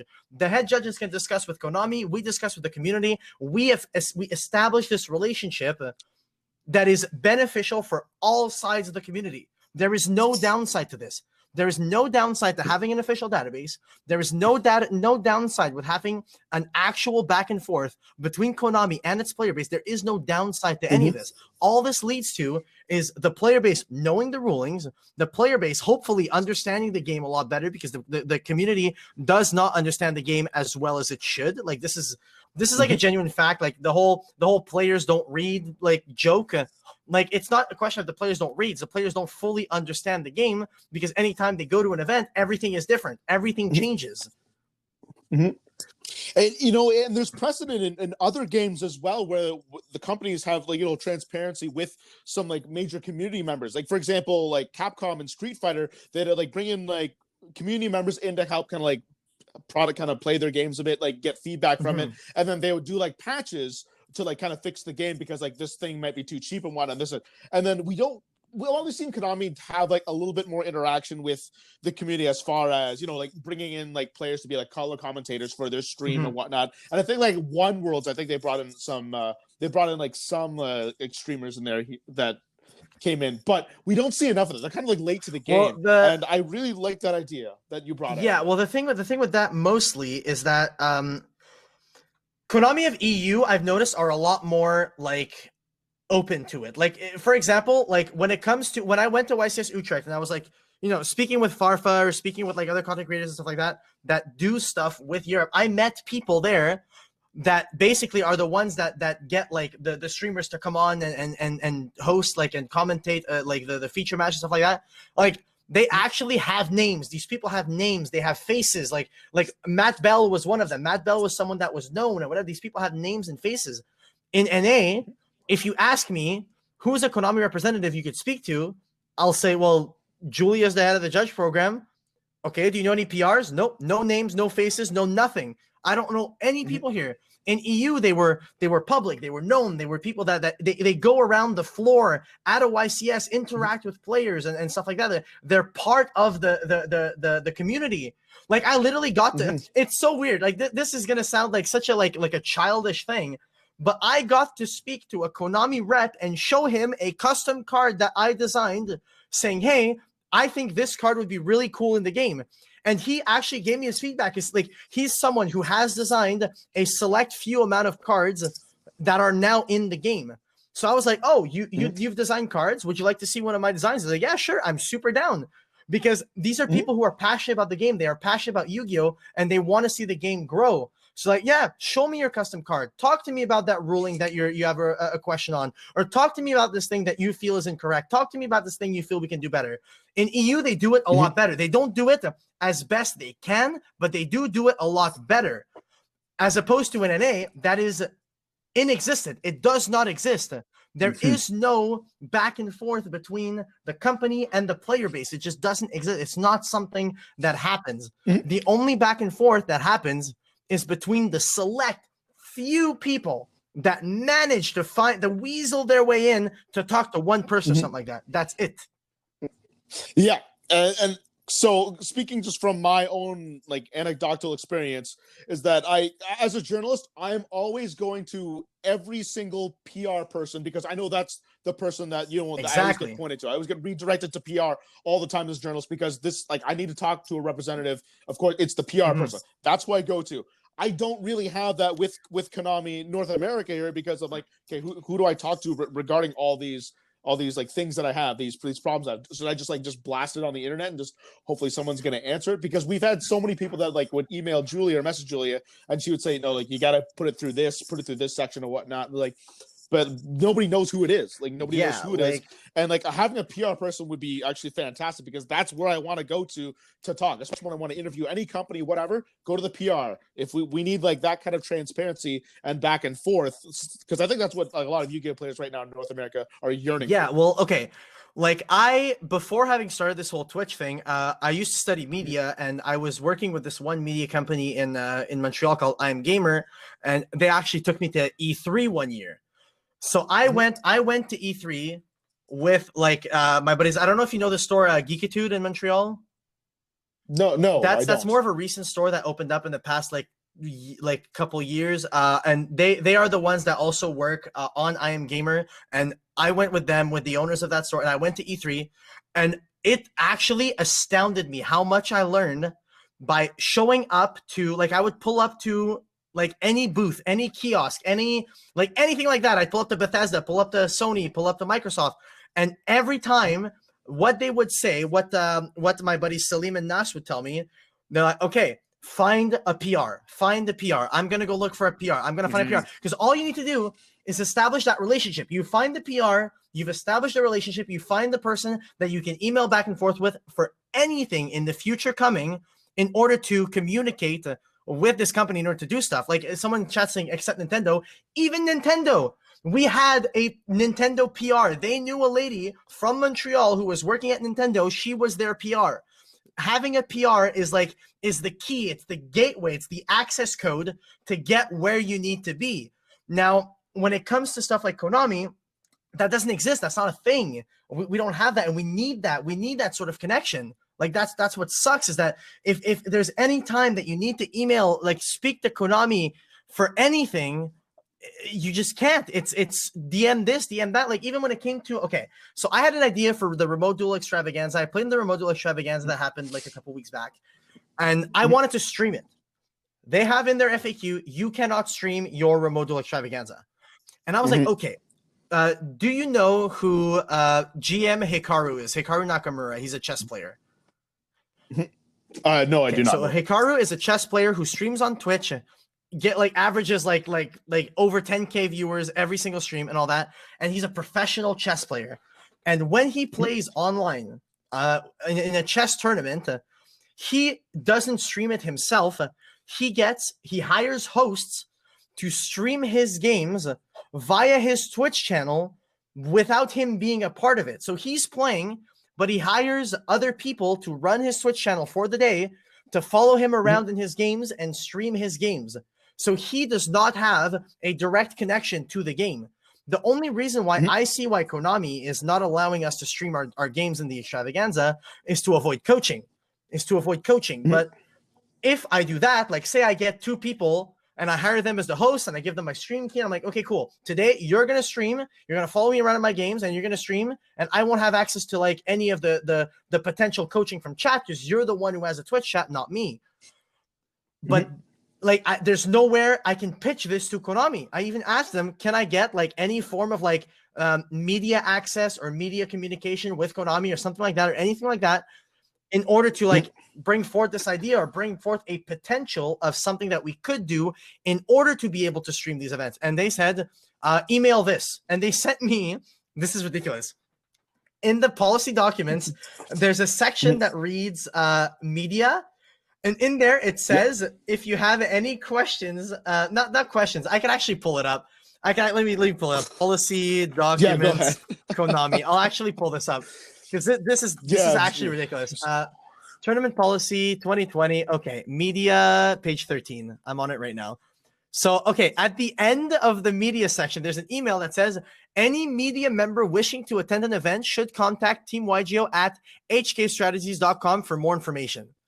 That wishes to attend an event. So that doesn't even directly answer my question. My question is not, I want to attend an event. My question is, I want to speak to a PR to establish a relationship in order to discuss these things. And I get the reference they give me is I get referred to this email that is not even meant for the question that I am asking. It's not even like in any way, shape, or form close to being where I'm going to get the answer to the question that I'm trying to ask. So it doesn't make any sense that this is what they're trying to reference me to. Yeah, because I've heard nobody like that are like content streamers like yourself or content creators like anyone else like CMO or Froth or whatever that have ever been successful in doing this kind of media. I feel like the only media, and I do this quote unquote, that they would accept is like maybe like people from like newspapers or anything like that kind of that kind of media, like the traditional media kind of thing. I mean, some content creators have established certain relationships, like Farfa, for example. Farfa, for example, did do coverage for like YCS Utrecht. He was commentating. I believe he was commentating for like a certain nationals, UK nationals or something like that. So he did manage to like get in and commentate. But again, this is EU. NA is a whole different ballgame. The only person that I know that has gotten any single, like, even close to like getting like some sort of like access is Billy Break, because he commented. He commentates the NA events when they decide to stream it, like once in a blue moon. And there's Gabriel Vargas. I don't know exactly what Gabe Vargas knows, but Gabe Vargas claims that he's established some connections via going to Worlds. That is all that I know. I don't know anything more than that, but that's all he said is I've spoken to a lot of people by going to Worlds, whatever. I've established connections, but it's not stuff I can talk about. And I'm like, okay, sure. All right. But again, like there's no concrete, there's no evidence. I don't see any improvement from Konami's part on any of these things. And there's always a huge demand right now for a lot of these content creators to like stream all these events, because like for example, like I see Triff all the time now. He's streaming every single like remote duel that he's been doing, like every tournament that he's been doing that, and people love to look I at do it. the They same. love to I do the watch exact this stuff. same. I played local yesterday. My whole stream yesterday was just playing locals. Every time I play a local tournament, I'm streaming it, except for the remote duel extravaganza because I can't. But I just wish there was some way, somehow, that they can like allow me to stream it via like through my channel, via allowing someone else to take my channel for the time being and stream it. You know what I mean? Like that's what I wish I was able to do. Like that would get not only like it's such a good outlook for them. Like they get so much like how can I say this? They get a lot of exposure from it. Like if you look at their YCSs, they're pitiful. Like the streams of their YCSs are pitiful. 1,000 viewers. Fartha gets that on the regular every single day. This is a YCS, a YCS, and I've never seen a YCS with so much as 2,000 viewers at one time, ever in my life. Never have I seen 2,000 viewers on a YCS. So it's like, why is it that Magic the Gathering streams an event and they get 20K viewers through the Wizards of the Coast like official stream, but Konami can't even get 2K when the game is constantly growing and booming? The game is doing really well right now. Like even through COVID, the game is still surviving through remote duels, and people are enjoying remote duels and they're having fun, and the market is like still booming and whatever. So the game is doing really well. Why not take it to the next level? Like straight up. That's what I thought too. Like this is like good publicity that Konami could be taking advantage of by allowing all these streams to happen, because you're bringing in like new content and everything. And like I'm going to assume that not every single person that is on your Twitch that plays Yu-Gi-Oh! I feel like there's, because you do some other things here and there, and that's the same for many other Twitch streamers, that it's not just like strictly Yu-Gi-Oh! There's just one thing. They might do a couple other things, and if you kind of like draw that attention in from the people who don't play Yu-Gi-Oh!, maybe they want to get into Yu-Gi-Oh!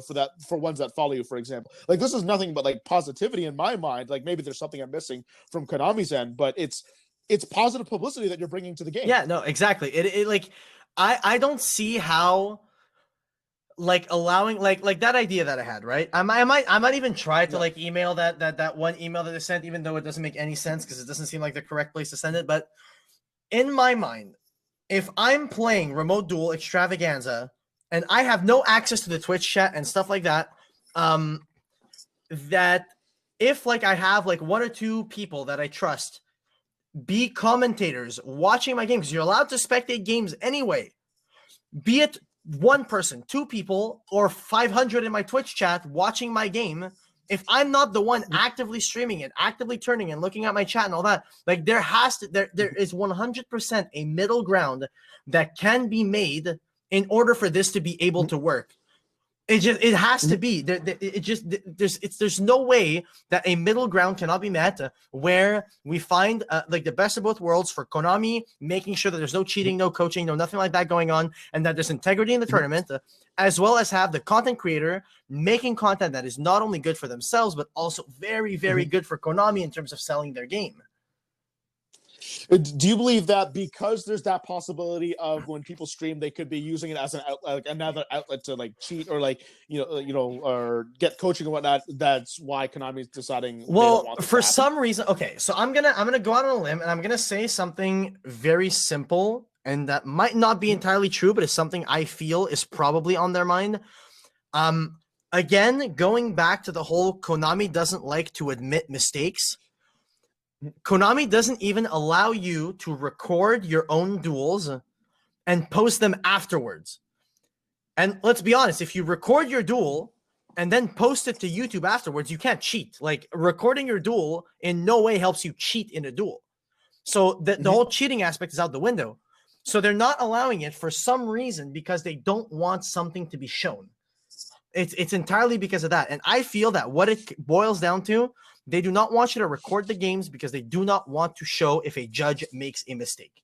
They do not want that to be made public if a judge makes a mistake. I think that is the main reason why they do not want their matches even recorded.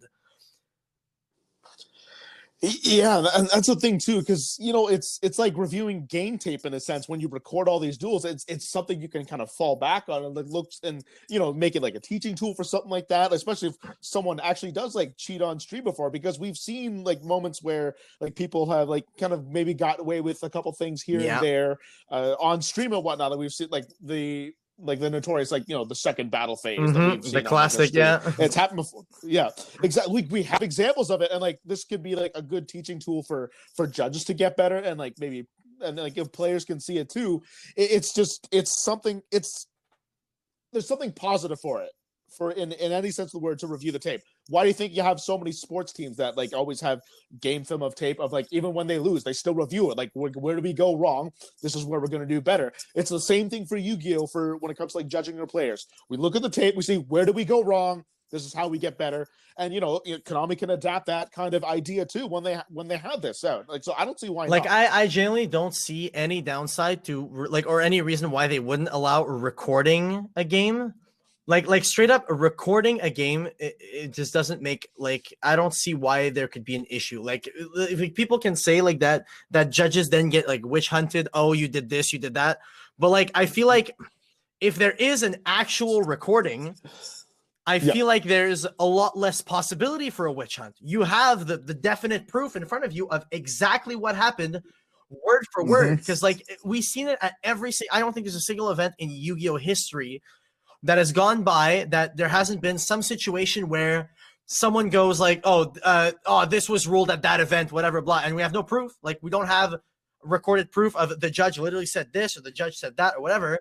If we have a recorded proof and we go, the judge literally said word for word, Mystical Space Typhoon negates Rhoda or something, like, if it's literally on a recording, there's no witch hunt. It either is fact or not fact, and you have the definite proof of it. And I think that's what they're trying to do, is trying to take away any possibility of showing that a mistake may have occurred, in my opinion, is what they're trying to do by not allowing recording. Not allowing streaming, I think, is entirely due to the cheating element, which, again, I've said a million times, like, you can set your chat to emote only mode. So the only thing people can write in your chat is emotes. You can set your chat to have to be on slow mode, so people can only write a message once every 30 seconds. You can have your chat set up on something along the lines of have a stream delay, where anything that you do on stream is only shown to your actual stream 5 minutes later. You're on a 5-minute delay. How can people coach you on what the best play is to do right now if you're on a 5-minute delay? It's impossible. You can even turn all of those things on. Slow mode, emo only, 5-minute delay, all at the same time. And that's still not good enough. Like, I've played locals, and locals have told me, some locals are okay with the chat being on. They're like, okay, we trust you to not read your chat, whatever.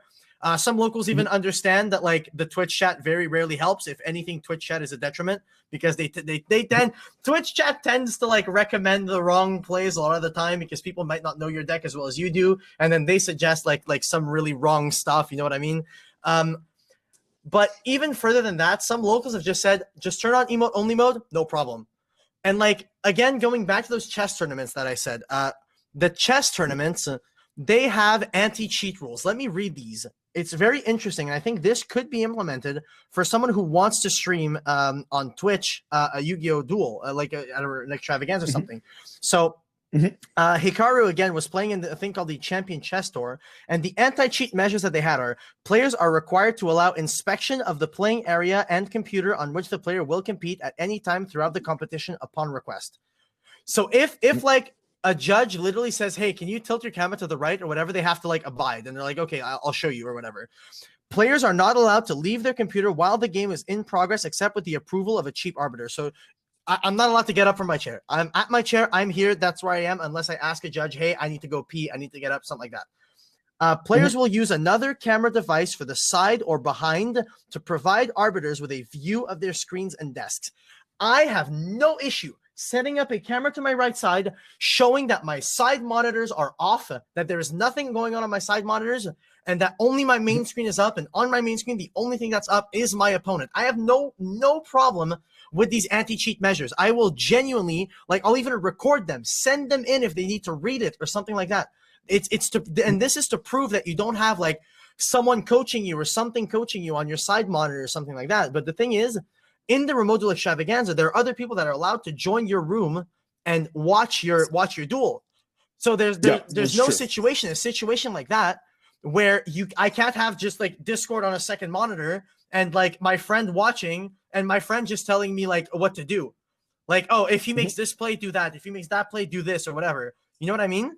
So like, it doesn't make sense to me. It's either they don't want to take proper anti-cheat measures or they have something else in mind that bothers them that makes them not want us to stream. So what about for the players then that like don't have that kind of setup? Would it be like you just can't do it then if you don't meet those? I mean, I feel like it's fair to tell a player, hey, if you want to stream, here are the guidelines. It's not a definite no. Like I feel like them just saying can't stream period is not fair. I feel like them saying you can stream if you have all these other things on top of it, then it's fair. You know, like I don't know, like I feel like it's legitimate that instead of making it a straight up no, make it a, well, if you can do this, if you can abide by our rules, even though they are a little bit steep, it is not a definite no. There is still a possibility to do it. You just have to follow our rules when you do it, you know? Mm-hmm. Yeah, and then again, like if you just work within those guidelines, it would be okay because you know if there's no problem having strict measures in this because I understand that Konami doesn't want like any kind of cheating or anything like going on, even though it does, it's going to happen and it's inevitable in that case. But you know, but I think the pros outweigh the cons here in this situation because again, first of all, this is free publicity for Konami, first of all. And then number two, like, especially with this pandemic, like, we want like more access to be able to like watch everybody's games. Like for example, if I want to watch like you play, for example, but I can't be at the event, but like I want to see you play and not just on like a feature match. I want to see like more of your work, like more of how you play a certain deck. And I'm sure everyone has that same mindset with somebody else. Like, for example, if they're not streaming Jesse Cotton, like we want to see how is he playing this deck out? Like I want to play the deck out like the way he does. Like how is he doing it so I have a base? Like having this information to us just makes everything so much more like smoother, more crisp, and like we can kind of play the game. We can enjoy the game to its like, you know, its full potential by having like being able to like record all these duels. Yeah, and like you can't even like call stream snipe. Like maybe they want to look at the other side of the coin and be like, well, then the opponent gains an advantage from you streaming because they can stream snipe you. But the thing is, they can't stream snipe you because everything that you're showing the stream is the same. It's like it's the same camera your opponent is seeing in the remote duel itself. Yep. So they can't like change like what they're saying for stream sniping because stream sniping isn't really a thing when you look at like remote duels. It's just not something that people can actually do. So unless you're like on a side cam showing your hand to your Twitch chat and he happens to be in the Twitch chat, but that's on the streamer. If the streamer wants to take the detriment, like take the L of like, okay, if you do this, your opponent might be watching. Cool. But there you can take the necessary like procedures in order to like not have that happen. But what the issue is at the end of the day is that nothing like this will come to be because Konami have made up their mind and refuse to speak to anyone from the outside about how they could do this properly. Here's the thing. Konami have no idea how to run a Twitch channel. Like, even if you look at Konami's official Twitch channel, when they run a YCS and stuff like that, their moderation in their Twitch chat, the moderators, the way they handle the Twitch chat is so bad. They banned the word France from their Twitch chat. Weird. They banned the word France because Marcello Barberi once made a joke, I have a house in France. And then people kept spamming, oh, it's the guy with the house in France every time Marcello Barberi came on screen. They banned the word hair. They banned the word bald because people kept spamming it when Jerome McHale was on screen. They spammed it because like they banned the word bald. They banned the word France. It's ridiculous. They don't know how to run a Twitch channel. Why can they not come up to people like me, come up to people like Farfa, go up to someone like Pac, like head-to-head battles, go up to freaking MBT. MBT's been streaming like crazy. Like, you know, all these people, even Nim Nim streams from time to time. Get people that know what they're doing, that do this for a living, and just get us to help them out. Like, hey, you guys know what you're doing when you stream. You do this for a living. You stream 6-7 days a week. help us out. Mhm. Literally help us out. Like, what can we do? How can we run this? Or do you have any ideas of how we could do something differently that would abide by the rules that were most likely being given from Japan? Like I say, it's probably because Japan is like super strict on these things.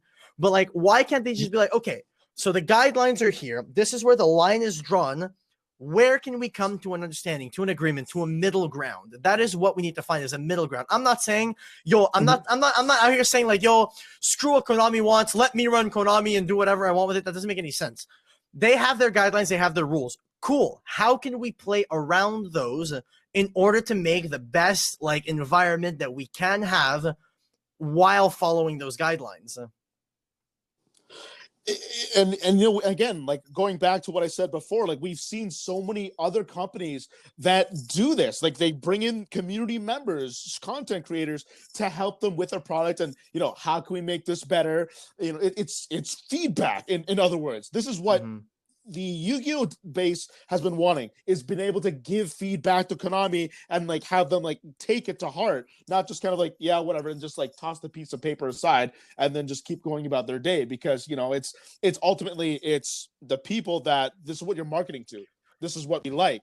You know, so there is at least some kind of merit to at least this system. Maybe not like always, but at least sometimes, which is what we feel like we don't even get anymore, because like we feel that Konami has no transparency with the player base. Yeah, straight up. It's like there's no communication whatsoever, and it's very necessary. Like it really is just necessary that they talk to not necessarily just content creators. Like I know their relationship with like pro players is better than the relationship with content creators. Like I know if Jesse Cotton tried to get someone from Konami to talk to him, he'd have an easier time than I would. That's for sure. But like even if it is just speaking to the pro players, like no one likes the way Konami is running Yu-Gi-Oh right now. No one likes it. They're making so many mistakes. They're doing so many things that people don't like. Like we want coverage for events. Like we've said, I don't think there's a single YCS that goes by that if there isn't a stream, there's people complaining, we want a stream. As a company, if people tell you we want this thing and the thing they are asking for is reasonable, there is no reason why you as a company should not go out of your way to attempt to give it to them. That is how you run a successful company. You give the people that are essentially throwing their money at you, these people that are buying like Rising Rampage and buying like Maximum Gold and all that stuff, like these people that are buying your packs, they want to see more content. Where can you find the more content? With content creators.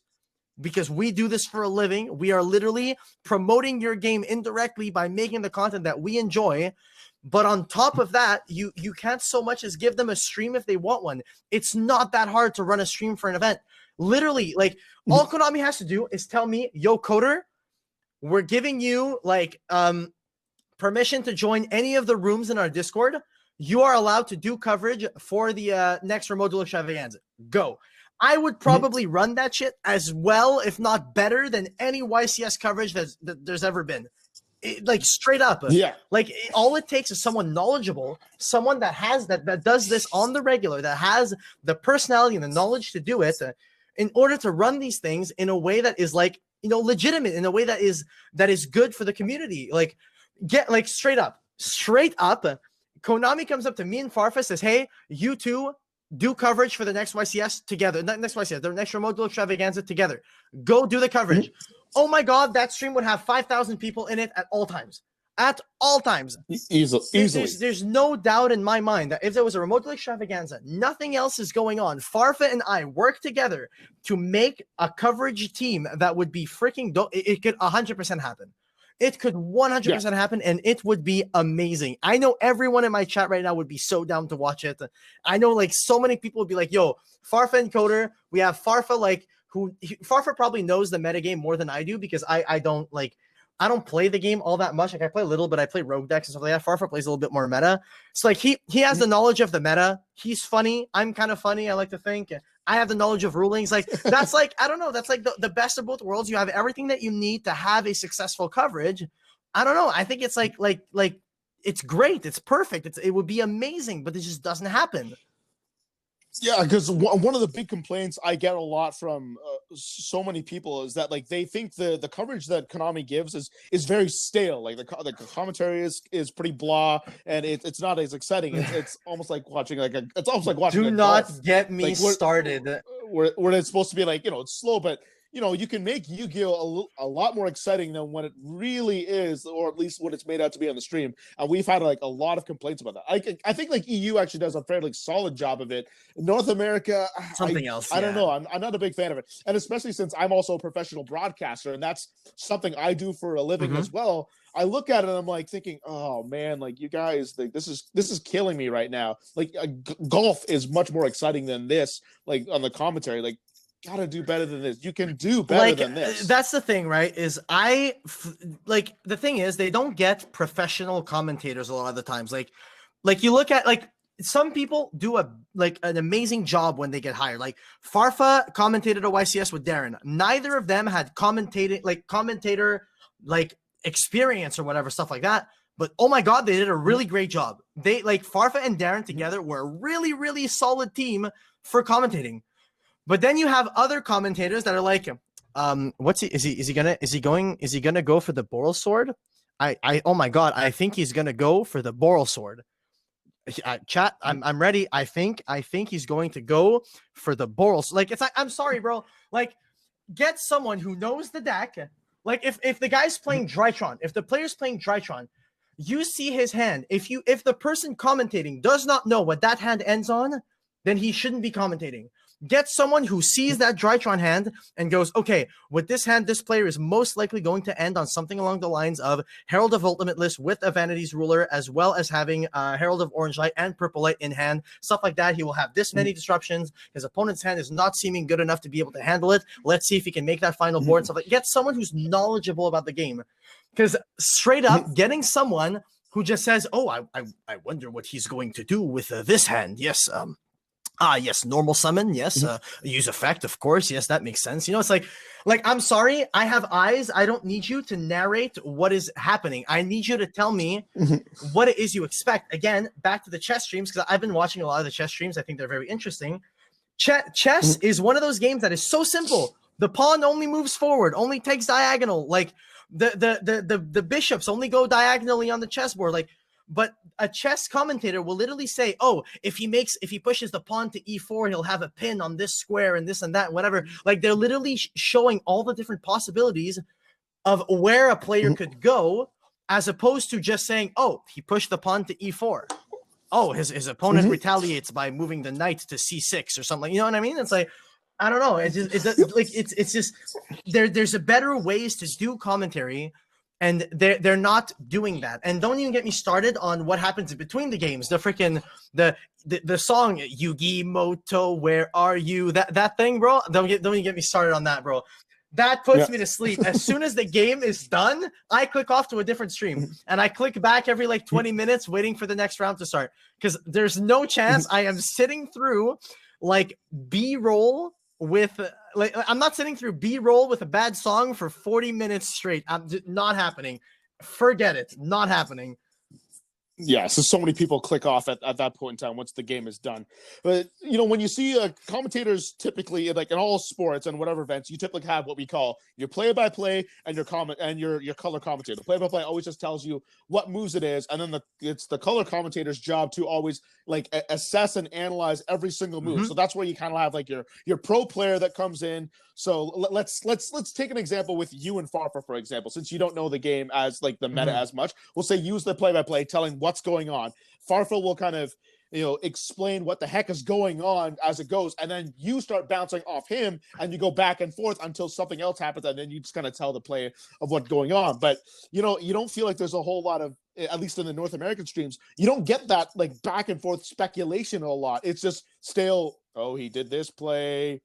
Awesome. If I was a play-by-play, he's oh, he's gonna summon this. Perhaps he's thinking this card, and then this is where my color commentator will come and say yeah, well, these are the plays you can do. And the only hype moments that are created in those situations is if you look at YCS London, Pascal Kim drawing the 4th engage of the turn. They're going, oh, he drew engage. He drew engage.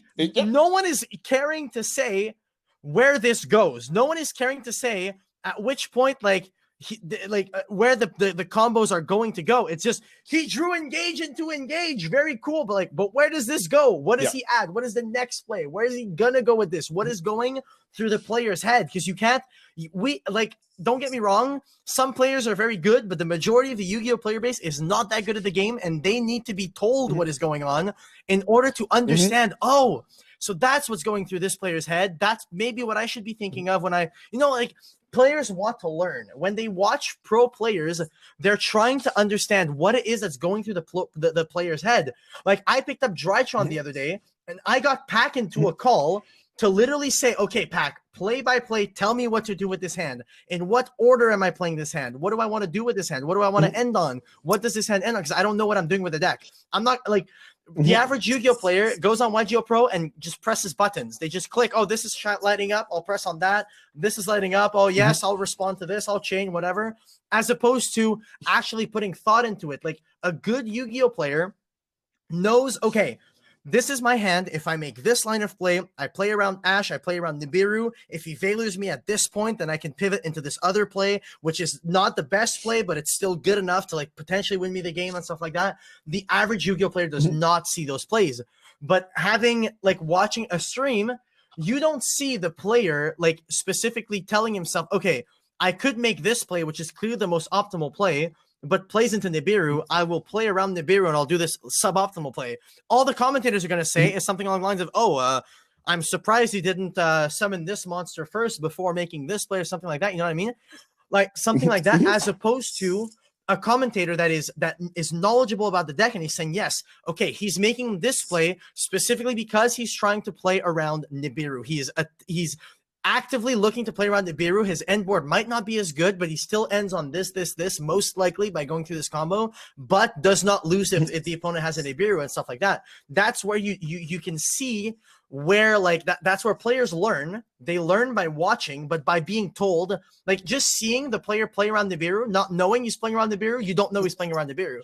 You need a pro player that knows what the guy's doing to tell you he's playing around Nibiru by making this play. The reason why is because if he does this at this choke point, he gets Nibiru, he loses the game. Whereas this other combo, like, avoids, it dodges that choke point, therefore he won't get Nibiru and lose the game, you know?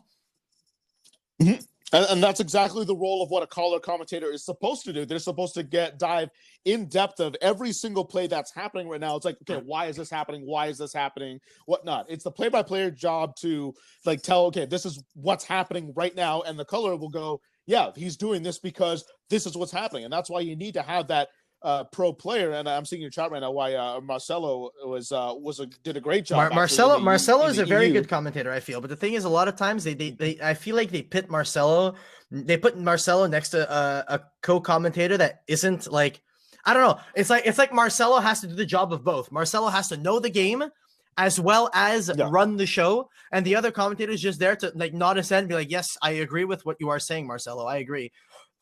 If you look at something like the NA coverage of these events, the big issue that I have with the NA coverage of these events is that, like, don't get me wrong, I love Billy Brake. He was a really good player in his prime, but he has not touched the game in years.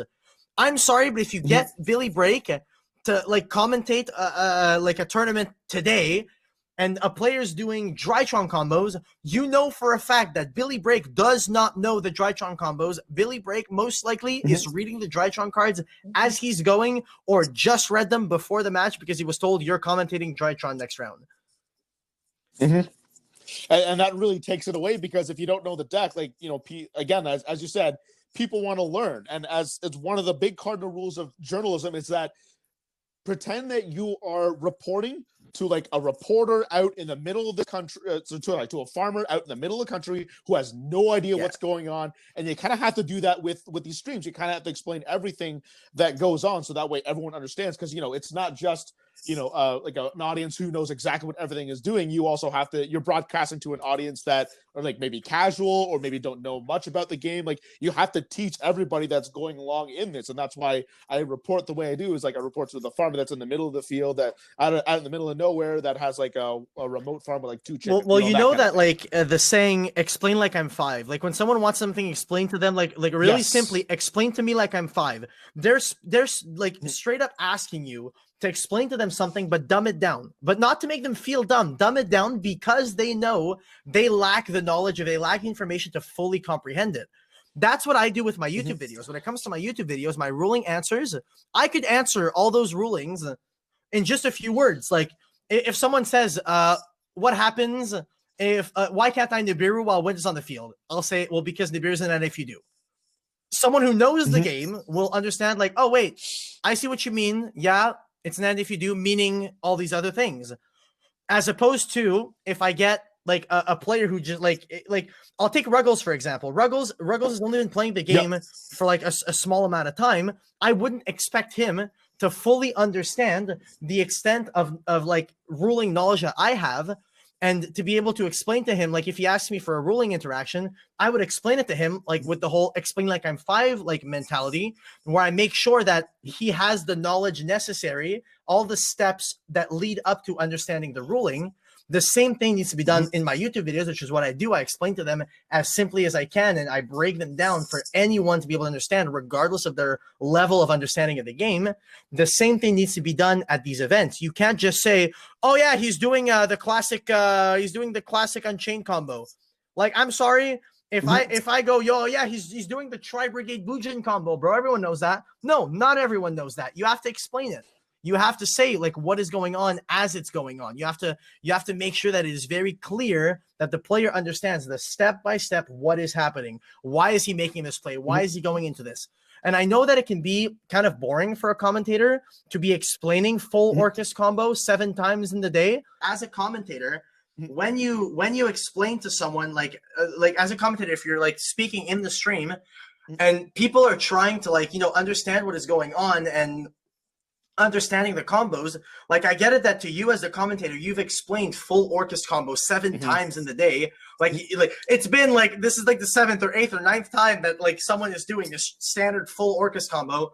But if what it takes for a casual player to understand what full Orcus combo is, and you have to explain full Orcus combo step by step, play by play, for multiple rounds in the day, then if that's what it takes, then that's what you got to do as the commentator for the viewer to understand what full Orcus combo is, how to get there, and then maybe want to pick up Orcus, want to try playing Orcus, and all that. That's how you get the player base involved without literally being able to take them out of their seats at home and be like, okay, you are now right here at the YCS, you're taking part, whatever. You want to make them take part as much as possible without them actually being there. And you're exactly right in saying that, because that happens with me every single time I do a sports broadcast. When the same thing happens over and over again, I still have to say it, because there are people who could be tuning in for the first time or tuning in the middle of it that may not understand before. It's like for example, if I'm doing like hockey, for example, and like a team's on a power play, I have to explain, all right, it's going to be 5-on-4 on the power play.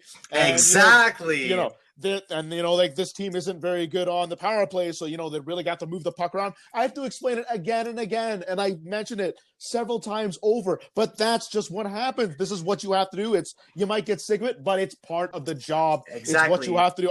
You pinpointed it right on. I'm very glad that you said that. It might be a little bit old to the older audience, but not everyone there is an old audience. Some people are there for new, and you got to explain it to them. So I'm really glad you brought that up, because that also does drive me nuts sometimes when I have to tell people that, like, you keep saying the same stuff over and over again. It's because I have to. I have to explain and like, because as a commentator, you want to make sure that everything is perfectly clear to the viewer. Like, again, exactly. I'm gonna talk about chess again. Like in chess, when you start a game of chess, there's like a plethora of different openings that you can do. You have the Scotch opening, you have the Queen's Gambit, you have the King's Gambit, you have the Spanish defense, you have a ton of different openings.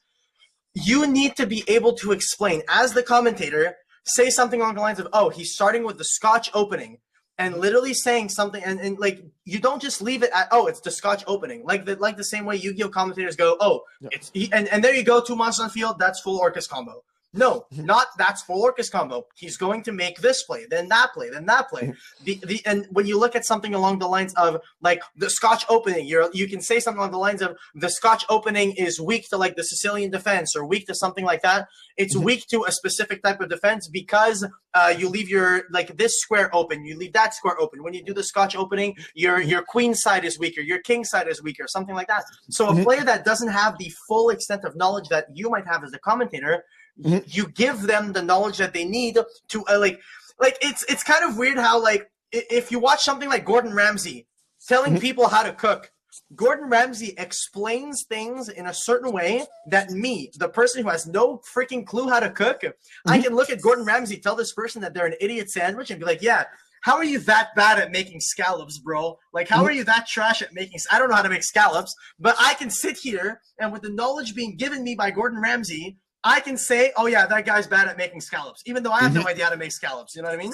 It's the same kind of thing. The commentator has to give the viewer who does not have the full extent of the knowledge, the like knowledge extent that they have in order for the viewer to be able to make that assessment like while watching to understand what's going on.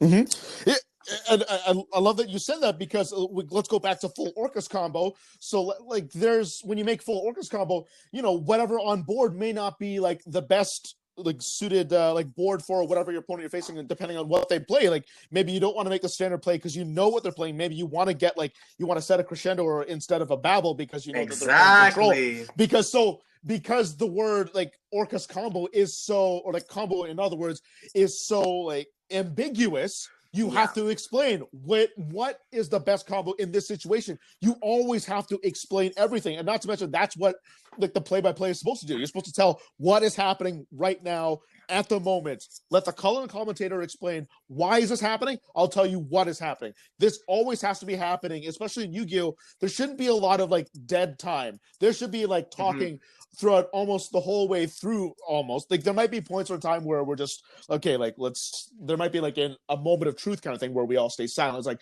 was he going to draw to get out of this? Like we'll take a pause.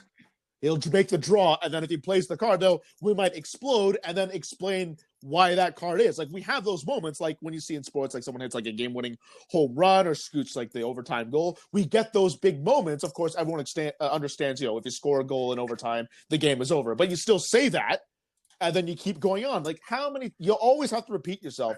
It's just a normal process, and that's like one thing that, you know, a lot of the commentators, at least in the NA, don't have because they don't have that kind of background. They don't have this broadcasting background. And, you know, sometimes it kind of pains me as a professional who looks at that stuff and says, like, you know, I know you guys aren't trained in this, so you guys get a pass. But still, it's like, what does this mean? Explain it to me. Because, like, maybe I don't know what deck this is. Maybe I took like a month hiatus and then I'd have no idea what this deck does. Even more than that, it can go even further than that. I hate that Yu-Gi-Oh players, not only commentators, but commentators are very guilty of this as well as Yu-Gi-Oh players, is looking at a hand and saying, that's combo. Like, I'm sorry, that's combo doesn't mean anything when a deck has 20 different combos. Like, very rarely are combos just linear. You know, like absolutely. It's very rare that combos are linear. A lot of times combos in Yu-Gi-Oh, other than like, don't get me wrong, Orcus combo was a very linear combo because was any two monsters equals, you make Orcus combo and you end on either the Babel or the Crescendo, depending on which you drew, you know? But like, if you look at something like Drytron, combo is not necessarily a thing. Drytron can end on Herald Vanities. They can end on just Vanities. They can end on just Herald. They end with a Benton follow-up in hand or something like that. These are all different combos. You can't just say it's combo. People are very quick to just say that's combo when the player makes something, like has a hand that is playable, a hand that can do something. Oh, the hand? Yeah, that hand isn't just set pass. That's combo. That's not how that works. You know what I mean? Yeah, absolutely that. And again, it goes back to like the ambiguity of the word combo, because there's so many decks that can do a different kind of combo to make whatever it is. Like tell that to Jesse Cotton when he plays like Danger Thunder or whatnot. Yeah, like there's so many different, especially since Danger draws so many cards. Like, I'm sorry, you cannot look at the opening hand and say, "Yep, that's combo," because it always changes depending on what you draw. Exactly. Or if you look at something along the lines of like when I played Gem FTK in that feature match, like I'm not gonna badmouth Darren and Farfa. They just didn't know how Gem Night worked. But the whole time they were saying, "Oh, Coder has two vanillas in hand. That's FTK," and I'm like, "Nope, no, it's not. Nope, it's not FTK." Or like when I opened my hand game 2, I know because I played the deck for a year. I know that hand that I had did not FTK. He looks at the hand. He said, "Oh, he has Obsidian Block. Yeah, that's FTK." But Obsidian Block is not FTK. You know what I mean? But like, I'm not saying like they're doing a bad job or something. I'm just saying like, if they had the knowledge, like I get Gem Knight is not a freaking meta deck. I understand, and that there's literally nothing bad to be said about it. Gem Knight is not meta. I do not expect them to know that. However, I would expect the commentator to know that by seeing a Drytron hand, to know what are the lines of play that are optimal. What are the lines of play that the player should be taking? Like I genuinely don't think that commentators, same as judges, should be people that don't play the game anymore. I think commentators should be someone that if they were not commentating, they'd be playing in the damn event. If it was someone that if they're not judging, they'd be playing in the damn event. Like someone that is a part of the game, someone that is there, someone that follows the game, that studies the game, that plays the damn game, someone that the only Yu-Gi-Oh that they do is I enjoy watching SEMO once every 3 weeks. And I judge at regionals because they pay me minimum wage on a Saturday when I don't work. You know what I mean? It's like, like I don't think that makes sense. I think that the people that should be judging, the people that should be like, it's people that actively decide, today I am not going to play, I'm going to judge, I am going to commentate. They are paying me adequately to comment or something like that. That's literally what it should be, you know? Yeah, because again, like the commentators who are like, you know, trying to broadcast the story to it have to have a level of like knowledge about the game. It's what it is. Like if I'm being like a play-by-play guy, for example, and it's, let's say it's a football game, I'm on the 50-yard line, 2 seconds left, I'm down by a touchdown. And, you know, I'm going to throw a Hail Mary pass. Like, it's situational football at this point in time where I understand the situation and what has to be done. So, like, they're not going to run the ball. They're obviously going to throw it in the air because that's how you get the most yards. And then that's the kind of the thing with Yu-Gi-Oh! It's like, okay, obviously he's stuck. He can't play any spells. He can't play any traps. He's obviously got to rely on his monsters or something. It's like situational Yu-Gi-Oh! It's knowing the situation on top of that. And then, of course, you got your color commentator to go in depth. But the play-by-play still needs to know, like, you know, the game itself to understand, to broadcast like the game. Yeah, why do you think that so many like commentators and analysts are like ex-players or ex-coaches? Like freaking look at Don Cherry. I know you're a hockey guy. Look at Don Cherry, for example. Don Cherry, like he was a coach. He coached for the Bruins for the longest time and all that, and he's an analyst, and the reason why he knows everything that he knows, and he goes play by play for literally everything. Like he's able to take like one play, like say like they drop the puck and then they toss it down the rink, icing, whatever. He can take that 6 seconds of gameplay and commentate on it for a solid 20 minutes, telling you they could have done this differently, this could have been done differently, this player made a mistake here and stuff like that. That's because he's someone who knows the game, studies the game, analyzes the game, and was a part of the game. And that's like the most important part is being a part of the game. If you're not a part of the game, you cannot be like, you can't be a bystander and actively judge. You can't be a bystander and tell other people what's going on. Like you can't. You're sitting there on the sidelines watching. Then that's where you're meant to be. If you're sitting on the sidelines watching, you're not meant to be anywhere other than there. You know. I mean, we kind of see it in sports where like when you get like your play-by-play who maybe they're not like a player, they're just an actual broadcaster, but that doesn't mean that they don't know anything about the game. They still need to understand how the game works, and they still need to like broadcast what's going on. Because if you, for instance, let's say you put me into a game and you told me to broadcast cricket. Yeah. I'm like, I don't know cricket. Yeah. About this game. I'm not going to be able to do it very well. I'm not going to be able to do this very well at all because I don't know the game. Like I can maybe tell a little bit of what's going on, but it's not going to make sense for anybody at all. So I need to have at least some knowledge of the game, but it's like we see a lot of judges and commentators that like don't really have that even knowledge of the game, that standard knowledge, which kind of like is a detriment to the broadcast itself, which is why I think so many people is like, in my opinion, Yu-Gi-Oh is very difficult and complicated in that scenario, in that reality, because you took that example of commentating a different game that you're not knowledgeable about. Yu-Gi-Oh has that within its own game. Commentating a deck that you have no knowledge about, you will look that same way as that hockey commentator that's asked to commentate cricket. If all you know is Zodiac, True Draco, and Monarch, and someone literally says, okay, you are commentating Drytron. If you don't know what Drytron cards do, if you do not know Drytron combos, it's going to be very, very, very difficult for you to actually commentate Drytron gameplay. It's going to be very hard. Mm-hmm.